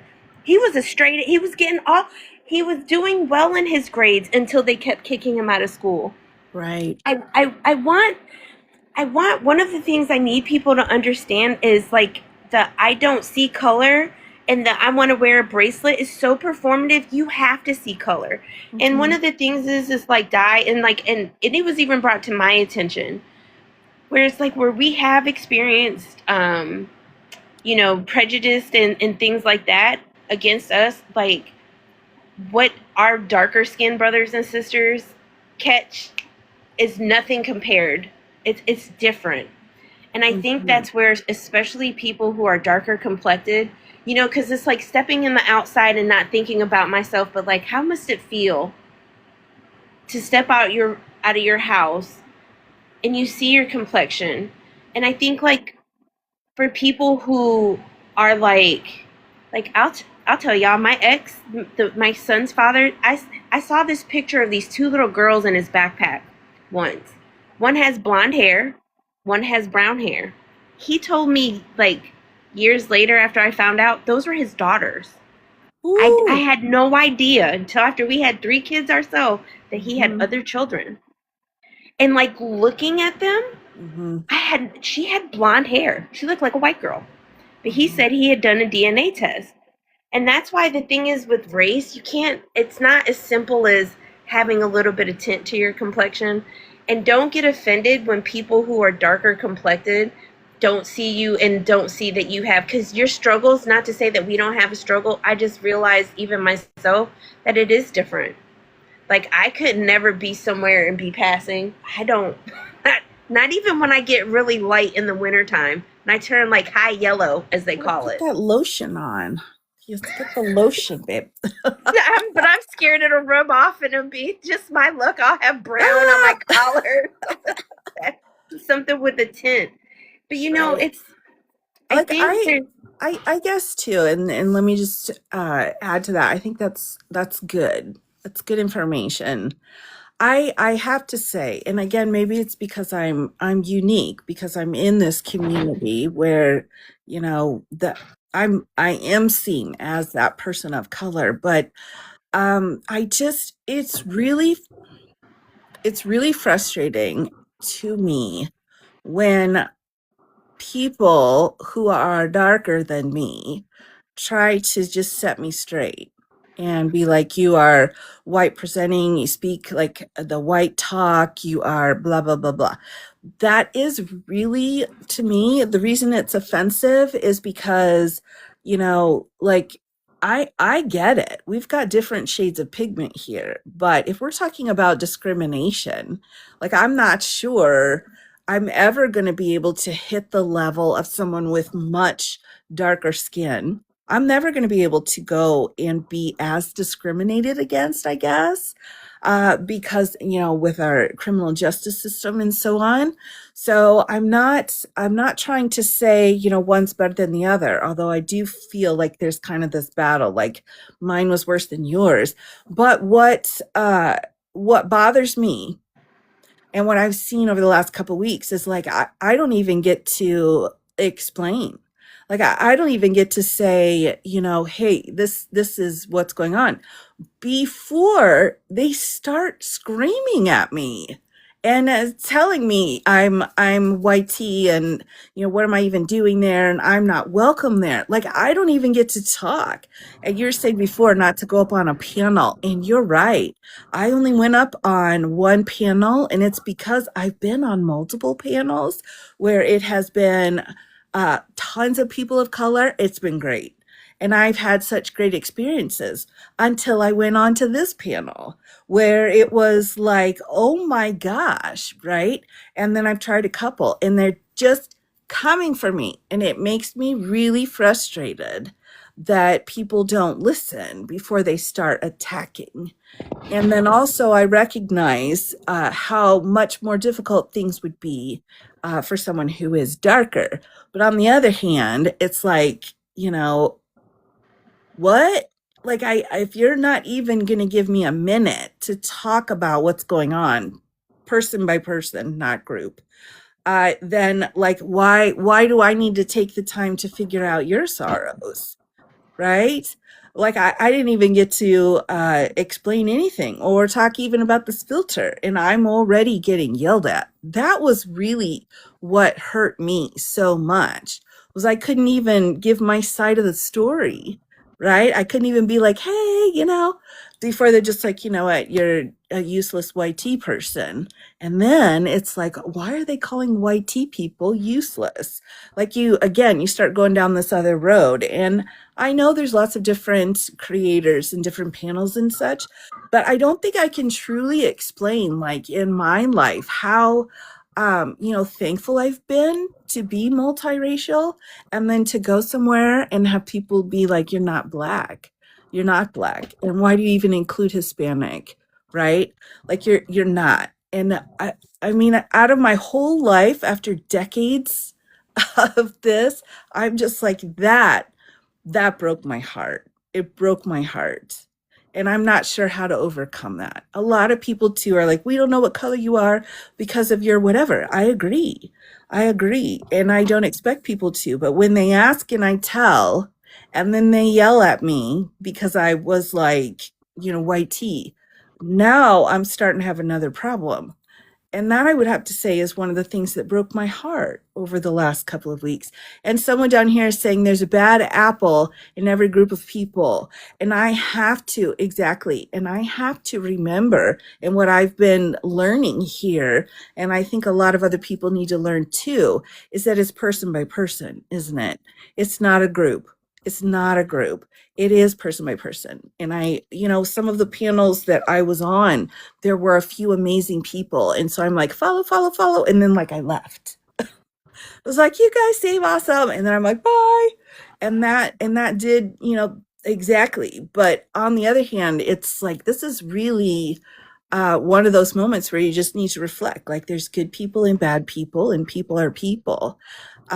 But for me, it took a little while for my heart to heal up a little bit before, and it's probably because I live such a sheltered life out there. I mean, I'm living a sheltered life. I get it. There's like, in the middle of nowhere. But on the other hand, I think. Because and I think that's one of the things though. Like, first of all, if you don't know the people, like, Mhm. and you haven't spent a lot of time with them, don't. All skin folk and kinfolk. That's the thing I'll say. Like, if you've Mhm. never heard anything about the FBA, I saw somebody's comment earlier about the FBA, the Foundational Black Americans, and that's a whole damn mess and a whole nother conversation. And I'm just Oh like, yes, I've been listening to that. um, That's not my panel, but yeah, that's a hot mess, and like I've heard some of the craziest, most insane, and just like absolutely ignorant things. It's like if you do your DNA and it says that you got a part from Nigerian, that means you're partially you came from part of you somewhere came from Africa. Okay, black people came like I mean it's just mind blowing. But the thing I want people to understand, and even like yourself, like with your filter, like I would never look at you in this filter and say that you were black ever. And if I Mhm. didn't, and that's the thing, people don't all know you and don't know your story. All they see is what they see. And that's the thing about race. It's how you present.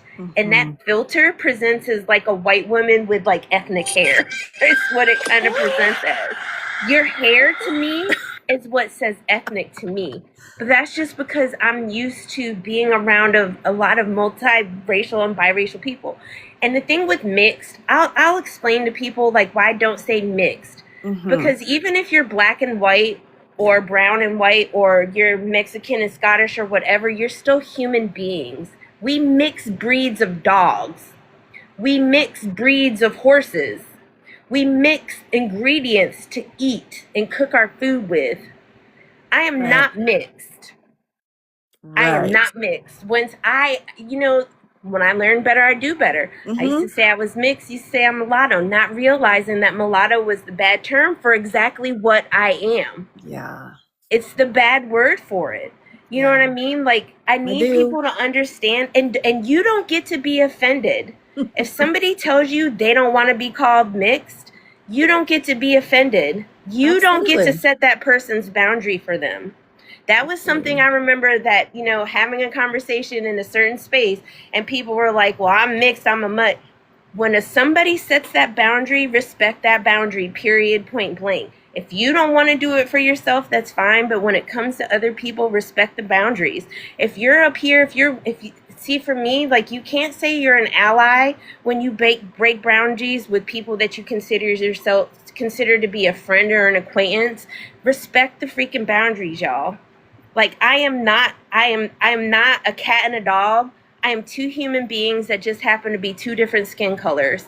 That's where I Mhm. came from. But I came from human beings, not mixed with anything. Right, right. And I think too, though, for those of us, and we've kind of already stepped into this world together a little bit, but uh, I think, and one of the things that I would remind everybody else is if you are taught to refer to yourself a certain way for decades and decades, and no one said anything about it, it's going to take some time to understand and be like, I need to make a change.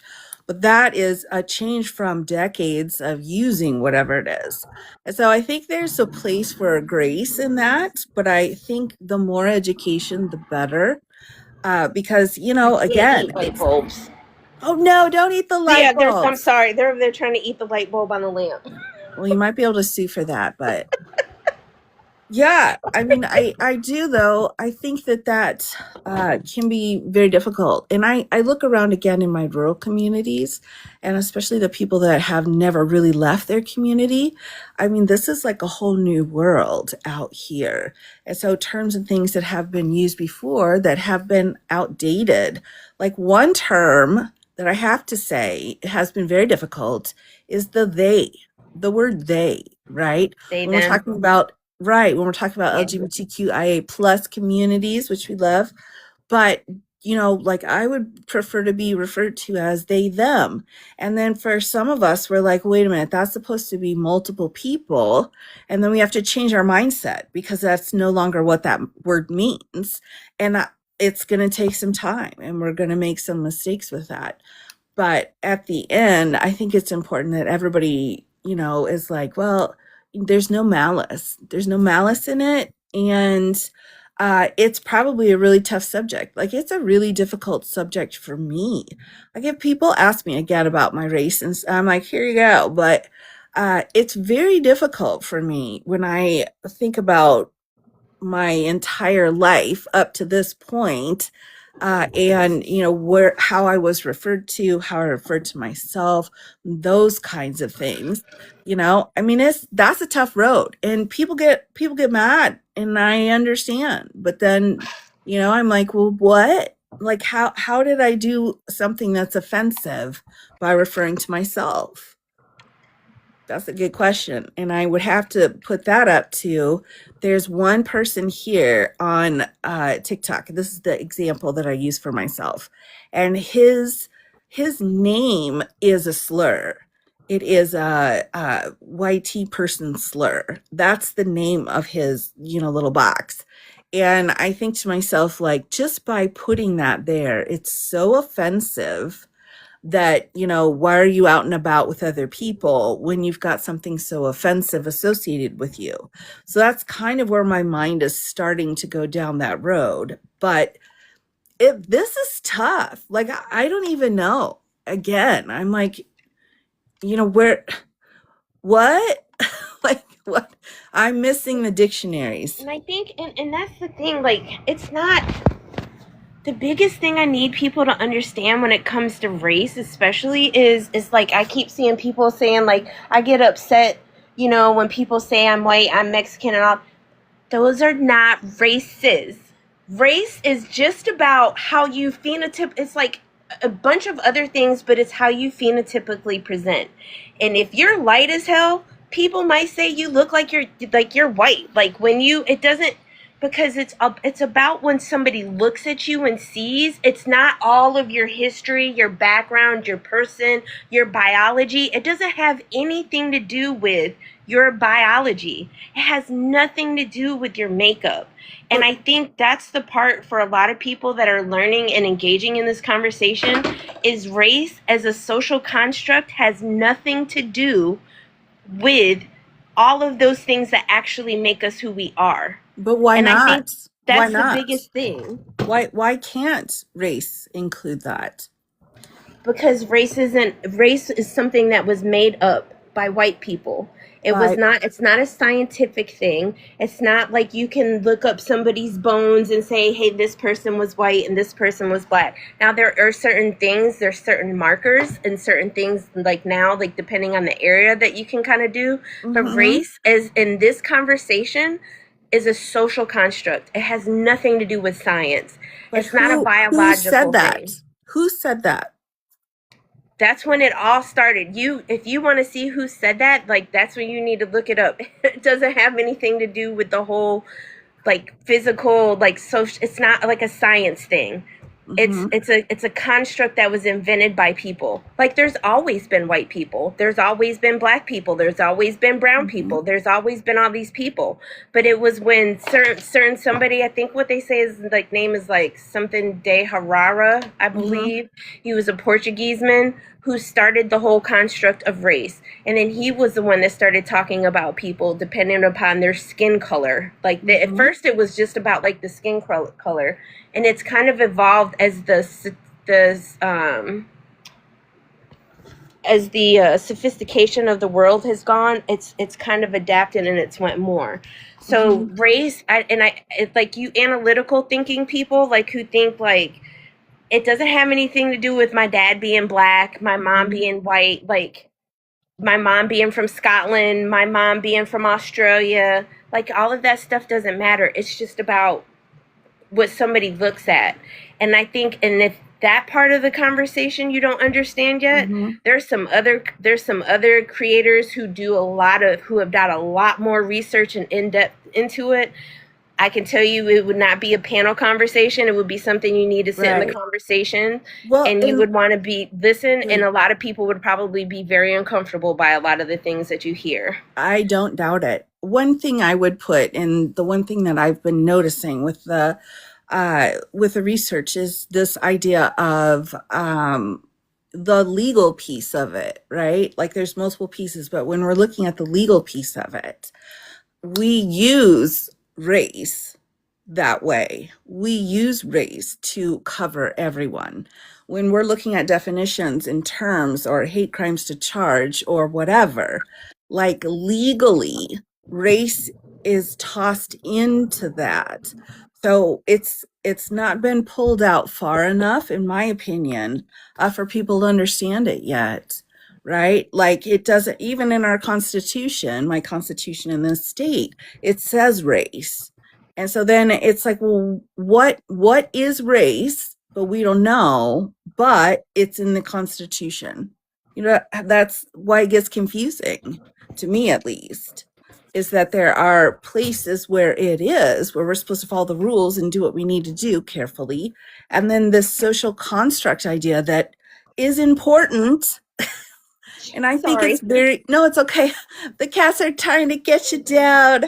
And I think it's important, though, for us to talk about that and how those things are different, but then also, like, how far do we need to go before we can start pulling that out of our laws so that people aren't just going to assume race is what they think it is and walk down the road? Because the trigger word right? It's a trigger word. You can say to anybody, you're racist, and it's a trigger because of how we have defined it in the past and how we may be using it incorrectly in our legal field. So it turns into this moment where it's like you can't get much else in there. You can't have much more of a conversation when people are like, that's not what it means. And then, because people get frustrated with it. That's what I would say is that, step by step is going to be very uncomfortable for people. But what I would love to see is some of our legislation that comes in, right, to start to show that change. I think that that would be very helpful for a lot of people. Sorry. Did the kitties get you? Are you okay? I turned the light off because Okay. they keep trying to bite the bulb, like literally mouth open on the bulb, trying to eat the damn light bulb. I just turned it off. Sorry, It's y'all. probably best. My For cat, sure, these cats don't eat the bulbs. but one of the things is I think because law speak, if I think if laws were written in regular language, everybody would be able to understand them, and they wouldn't need to be um, they wouldn't need to be broken down. But like in the Yes. Constitution, it doesn't say only white men can do this and only white men can do that blatantly. It's in the words, and it was how it was interpreted, right? And that's the thing with the law. The law are words that can mean in other circumstances it can mean one thing, but in the law it means something totally different. Yeah. And just like how in the law they could take pages and hours trying to does this mean this, does this word mean this word, or does it mean this word, in what context? And Right. that's why, like, when it comes to a conversation about race, if you're talking about the social construct of it, you have to take that whole legal thought process out. Right. And that's for somebody with all the training and stuff that you have. That would Mm-hmm. definitely be one of those things when you're like deconstructing your idea of race. It's not the same. It's just like when your husband was explaining like the difference between like sex and gender. A lot of Ah, people use it interchangeably, but it's not. It's total. Gender is a social construct. yes, absolutely. It's Absolutely. And just that took me years. Years. And we even had to write it on my refrigerator. Like this is this and that is that. And even one of my kids was like, how can it be this difficult for you to understand? But I think that's a perfect example of what we're talking about here, right? Like we yeah, go through what's male, female, what's man, woman, right? And those are they there. And those kinds of things have just been part of your world for decades. And now it's like, ooh, I gotta change that. I gotta relabel that. I have to put that in a different box now. It and is I think is just very uncomfortable and difficult to do, but worth it. But also until you finish going through that process, it's like, what am I doing? I think it can also be overwhelming at some point as well.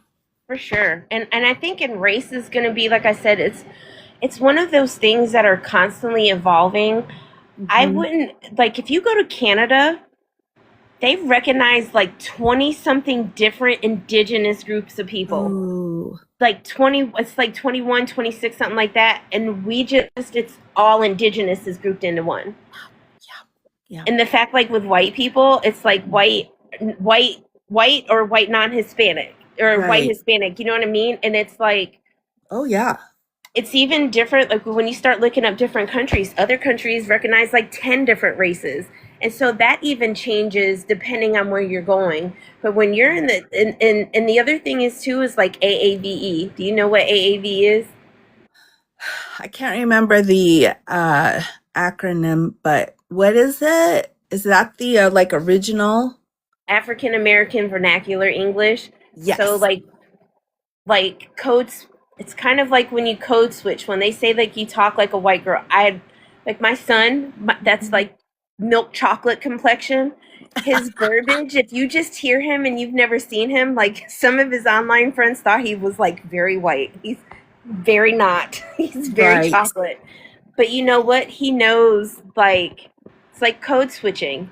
Yeah. When we code switch, when I'm talking to some of my friends, especially not on TikTok, especially like my sisters, my homegirls, how I talk and the verbiage we use, the phrases, the turn of phrases, just different things we say is different. Right, right, You know, like when you hear black people say ask a right, question instead of ask. You know, a lot of white folks, their thing is it's ask. No, right. that's part of it. You know, like they used to call it ebonics back in the day. It's Yes, because it was literally it's a way of trying to take away part of our cultural that's like part of our cultural right. being. If you're like, if you know the AAVE, like when you say things and you have different conversations, they used to accuse Kamala Harris of code switching. Yes, as a black woman in this country, especially somebody that looks like that, especially somebody like, I couldn't even imagine being like black and Southeast Asian. I Yeah. couldn't even imagine the cultural swings and that. You know what I Hmm. mean? And I think too, and I didn't I've noticed, I think we all of us will switch our way of speaking when we're in a more professional area versus with friends. And for the longest time, I really thought that that was it. But I have noticed, I think, and distinctively, in a lot of the discussions that I've had with Black people versus the white tea people, there's a distinct language that Yes, is being used that is different. And I yes. kept thinking, like, is the person not wanting to be a part of that? Or is it like, what are they doing? And then at the end of the day, it's like, well, of course, it's culture, right? That's your, how you talk to your mom, how you talk to your friends. Like, that's just part of the culture that you have. And I think some people really forget that sometimes as well. And that's like I see in the comments like it's not even y'all, it's not like speaking when you're comfortable or in a professional thing. It's not that. That's like what Di just said. It is not anything about being with a group of your peers or your. It is it's a black experience, an Hmm. African American. That's why it's called AAVE, African American Vernacular English. Their turns and their words and their phrases, and it is a different like language that is part of our culture. That is more than just being comfortable with your friends or your family or whatever. It's something totally different like Right. code switching. It's like one of those another so much of this stuff is nuanced and contextualized Hmm. like depending on where you're saying it, but like no one understand that AAVE is something different than you just being comfortable with your family. Right, right. And so I would add to that, even just for further clarification, because of where I'm located in the United States, we have a ton of indigenous peoples, right? And one of the things that is heartbreaking is that their language is starting to go away because there's not enough people to pass it on to. So when I think about it, it's very similar. Like you're trying to speak your indigenous language, Lakota, whatever it is, so that it doesn't get lost. And it's, I mean, you're not just like, okay, well, this is my mom, let's speak Lakota now. No, it's like this is history. This is part of your culture and your world that you bring to that. And what I've noticed too is that it's not easy to jump in to those conversations. If there's some people going like blah blah blah blah blah, and I'll be like, yeah, no, like, let's back up, right? Because again, it's like, be respectful of other people, which I think is very important. But I think the language piece is huge. I think that's Yes, another thing too. We have a hard time. Some people have a very hard time relating to that, and I think it also goes to people here who come from Mexico or from France or from Ireland, or like my sorry about that. Like my mother-in-law, she's Russian.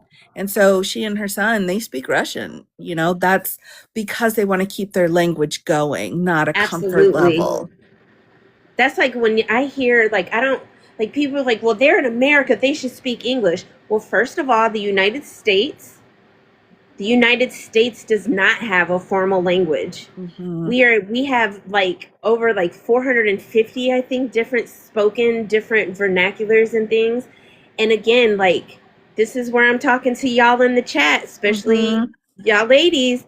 Like, sometimes when people make comments and they tell you, like, look up things like AAVE, that's Mm-hmm. what they mean. Look it up and understand why that's different than being comfortable with your friends and speaking or your tone.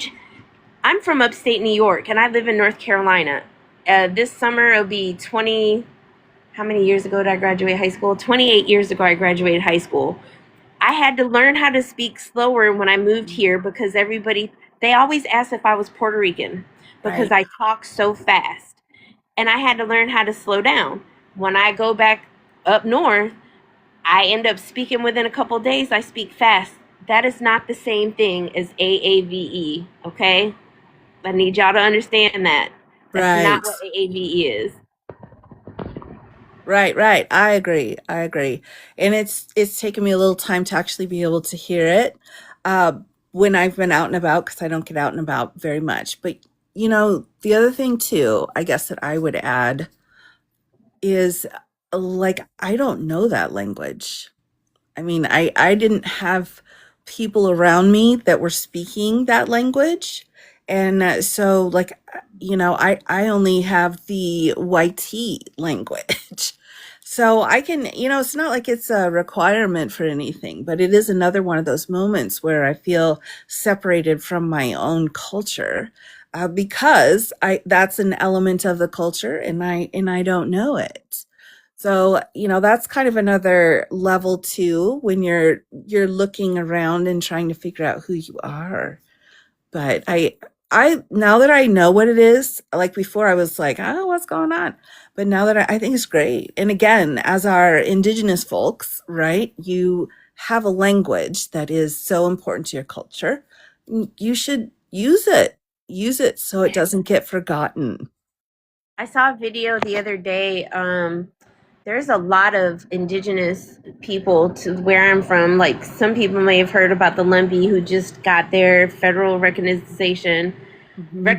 Yeah, but I saw a video, and actually the place where they did it, I've drove through, but it was like a little girl, and she was getting, I think they called it like painted, and this elder from her tribe, they were doing like a dance in her family, and they had her sitting dressed up. She was sitting on the ground, and she was getting, and it like, even though I didn't know what was going on, just seeing the fact that they were still like in touch with their culture and still maintaining it, like, it brought tears to my eyes. I watched it twice. I just thought it was amazing. And just knowing and understanding, like, that, like, I couldn't even imagine. I can't even imagine, but I definitely understand. That's like, it pisses me off when people are like, well, you live in the United States, you speak English. Stop saying that. English did not come from the United States, it came from England. Weird how that works. Isn't that weird? And and the Yes. main thing is just knowing and understanding that with race, like, it's a conversation, and it's okay. Like, it's a constantly changing and moving conversation, and not Hmm. everybody. Like, I heard this biracial young man on this panel one day, and he was screaming at like black people, and he's like, it was insane to Whoa. hear somebody, and it was like the same experience. His mother was Hmm. white, his dad was black, he grew up with his white mom and his white family, and like, even like, he was talking about black people who were speaking AAVE, like, you would have thought he was a white man the way he was speaking to them. Talking about, Whoa. you sound so uneducated, you sound like you're black, you sound like you're ghetto, and I'm like, bruh, you're black. Like, I don't know if you realize it, but like, dude was darker than me. And I'm like, Wow. there's so many things. Like, it's not just like, it's like the FBA and all those Mhm. things. Don't ever go up. Please don't ever listen to any kind of racial advice from an FBA person. Period. Point blank. End of story. That is going to take you That's in the it. wrong direction. And No. I think I did. No. I think they're the No. ones that took away my black. My black card No. is gone. No. No. Okay. Oh, They took good. away their own black cards when they said that they don't have any kind of ties to Africa. Where do you think your blackness came from? It was confusing. I thought it was just me though. Like what just happened? Yes, and if Oh. anybody is interested, I am in Central Eastern North Carolina, and I have lots of cats. that I'm trying to find homes for. I've got some that Oh, are 8 weeks old. I got some that are 1 years old. And I would love to, I would go to Virginia or South Carolina. I'm a cat lady. I'm sitting over here with like, I literally in every direction, there's cats. they're coming for you. Yes. Like, where's the Some are, light bulbs? and that's the thing. You're just grateful to see you both speaking openly without being hurt, mansplained to, or made a trope. Exactly. You know, like when the one of the worst things you can ever do is tokenize your black friend, your black child, your black niece or nephew, your black godchild. You Right. know, tokenizing somebody going to Jesse Jackson's funeral as a way of showing they support the black community. Like, That's not good. don't, Don't do that. Yeah, don't do that. don't, don't, Mm-mm. like, don't. And this is what I challenge people to do.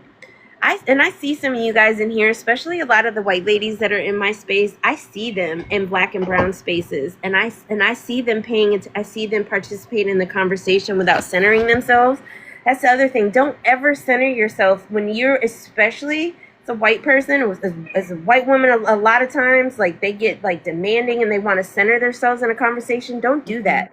Go into a space and learn, listen, pick up books, like read, listen to Mm-hmm. people, and don't get offended when they're talking about how they feel about certain topics and things, because understand, you don't get to dictate what their life experiences are Mm-hmm. and have been, and you don't understand a lot of times how and what it does to us, like like not knowing a part of your culture. And it makes me sad for you that you didn't get to grow up surrounded. But I get it. Like I know what it's like to be surrounded by a bunch of people who don't look like you, and it's like I know they share my blood. Like that's my mom, that's my nana, that's my aunt. Mm-hmm. But like Yep. it's tough, and race is the thing. I think that is going to continue. If and I think now though, if we don't have these conversations, we don't ask these questions, and we Right. don't get to feeling uncomfortable, we're in a lot of trouble. Right. Right. I think we're And in a lot of trouble. I think too, one thing to note is when you are having a difficult conversation or when, you're just being as honest as you can be, it's because to you it's worth it. It's worth it to be uncomfortable for me to learn and understand new things that I had no idea about. Like it can be very uncomfortable, but it's worth it. And you need to care enough to go into those conversations and be like, look, I know this isn't great, but it's worth it. It's worth it. And so I hope people can start doing that also. And like, oh, I don't want to deal with it. Well, you know, is it worth it? And I think it is. So I think that's important. In Wait, order for this, like I think it's so important, Di. I think a thing, a very real thing people need to understand is that within the next 20 years or so, the majority minorities are going to look very different. Biracial and multiracial people are going to become the majority in this country. that's right. We're going to take over. We Take over sure the are. world. That's right. Black and brown people. Mm-hmm. I think people need to realize that. And I think the other thing is it's like why are things, I think if we would have taken a long hard look and gotten uncomfortable beforehand, we wouldn't end up with a 34-time convicted felon as our president. We would have had an intelligent black woman as our president. And we wouldn't be dealing with a lot of the shit that we're dealing with now. And I think if anything, I hope, and I kind of feel like it's almost like, one of those kind of moments that we expect Mm-hmm. for them to kind of save us, because here we are with another white man as our president, and look what he's Right. doing. He's like literally destroying. He's ripping shit down. Yeah. When you look at, it was almost disgusting to look at, like the like Rachel Maddow showed like pictures of what the White House looked like before the East Wing came down, Yeah.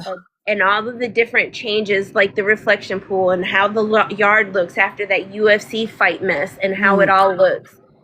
And it just makes you think terrible. like, if we would have been honest with ourselves and started dealing with the whole patriarchal, the internalized misogyny, the misogynoir, those are conversations for another night. That's But all right. of that die. Like, I think it's so important. Like, look what's happening right now. Like, if anybody's not scared about like birthright, with how Where these are cases we? are. Yeah, yeah. And I feel it too. I mean, I've been stirring around here, but after that privilege uh case that came out where it's like you can't be charged for anything, something fundamentally shifted, I think. And instead of being like, okay, at the end of the day, they're going to do the right thing, no, they're not. And I think that was a huge fundamental shift after Dobbs. So, and it's worrisome. And again, the fact that we're sitting here even having to talk about it. Like the first judge that got the first one in was like, that's getting thrown out, and threw it out because they're like, that's stupid. And then they brought it back in on appeals, and then appeal until finally now we have to wait on the Supreme Court to decide whatever they're going to decide, which is quite worrisome. If anything, I hope that people have learned. Like, I just want people to take their rose colored glasses and their blinders off and stop Yeah. thinking that people are inherent, like our leaders and our government are inherently good people. When you've got, they're not, especially these people who, like, this is just so frustrating. It is so Mhm. frustrating for people who don't even know what it's like. Who, do you think these people, any of the cabinet people, they don't worry about what their light bill is going to be like? Can they afford their medication? Can they afford their rent or their mortgage payment? Are they going to be able to afford groceries? None of that shit matters to them. When you've got multiple commas behind how much you're worth, you're not caring about that stuff. And I just wish, like, and I think the other thing, I think it's really gross is to see how they're using immigrants and black and brown people as a way as scapegoats to get people, especially white folks, into, like, we don't want trans people. And it's like, Mm. when at your home, do you separate your bathrooms by gender? Like, Right. Yeah. when you go to your friends' houses, do they separate? It's just, do we tell black people that, they make up 30% of a population somewhere, but they shouldn't represent 30% of the vote? Like, I think it's Right. insane. Yeah, I agree. I agree. And it's hitting home hard. And I have to just within my sphere, I see how things are finally being like, oh, I guess this is a problem. Like it took you long enough, but yeah, it is a problem. And that's the one thing I'm just hanging on to. I'm like, okay, we've got problems. Now let's fix it so this crap doesn't happen again. That's my hope. And Clarence Thomas is a Steven. I He's a know. Steven. If you Yeah. guys don't know what Steven is, if you've ever seen Django Unchained, you'll know what Steven is. It's a that's a bad word. Okay, okay. I'll just say that's a so Samuel L. Jackson is Steven's character. He's basically an Uncle Tom. Oh, It's a nicer way of saying Uncle Tom, okay, but it's okay. called Steven. So if you're in a black space and you hear them calling somebody a Steven, there that is not a term of endearment. Oh dear. Yeah. I write this down. What? Steven, yeah, you don't. That's something that you'll hear. There's just like, there's some of these panels you'll go to and you'll hear them saying stuff to each other. But if any white person got up there and said any of that stuff to any one of them, it would be all Yeah, hell would break loose. right, So right.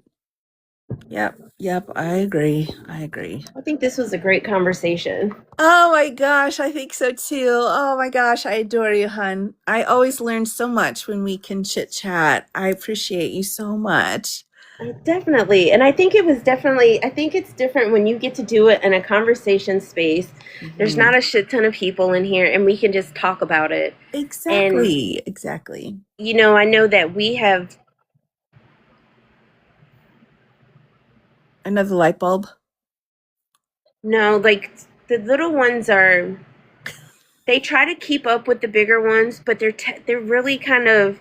So I feel like I'm on mama duty. Like the three small ones, I'm constantly like one of them went missing earlier. She fell asleep underneath the couch, right underneath me. But I'm like running around with a flashlight and telling the other cats to shh, so I could hear, and I'm on my hands and knees and I'm looking, and finally I found her. So Oh, I'm just a good. little. It's But yeah, this worrisome. conversation is great. And I am one of those people, I consider myself and know that not everybody feels the same way. And it may be, Mhm. again, this may be because I am biracial. I'm a lot more open to people asking me questions as long as I know it's coming from a place of genuine trying to Right. learn. Right. I don't play with assholes. I don't do Hmm. that. But like, I definitely think we should do this again. And uh, I'm sorry, what did you just say? sorry, it keeps trying to make me leave, or you No. keep that to dealing with the assholes. Don't do that. I need I'm some sorry. jingle. These little monsters keep me busy.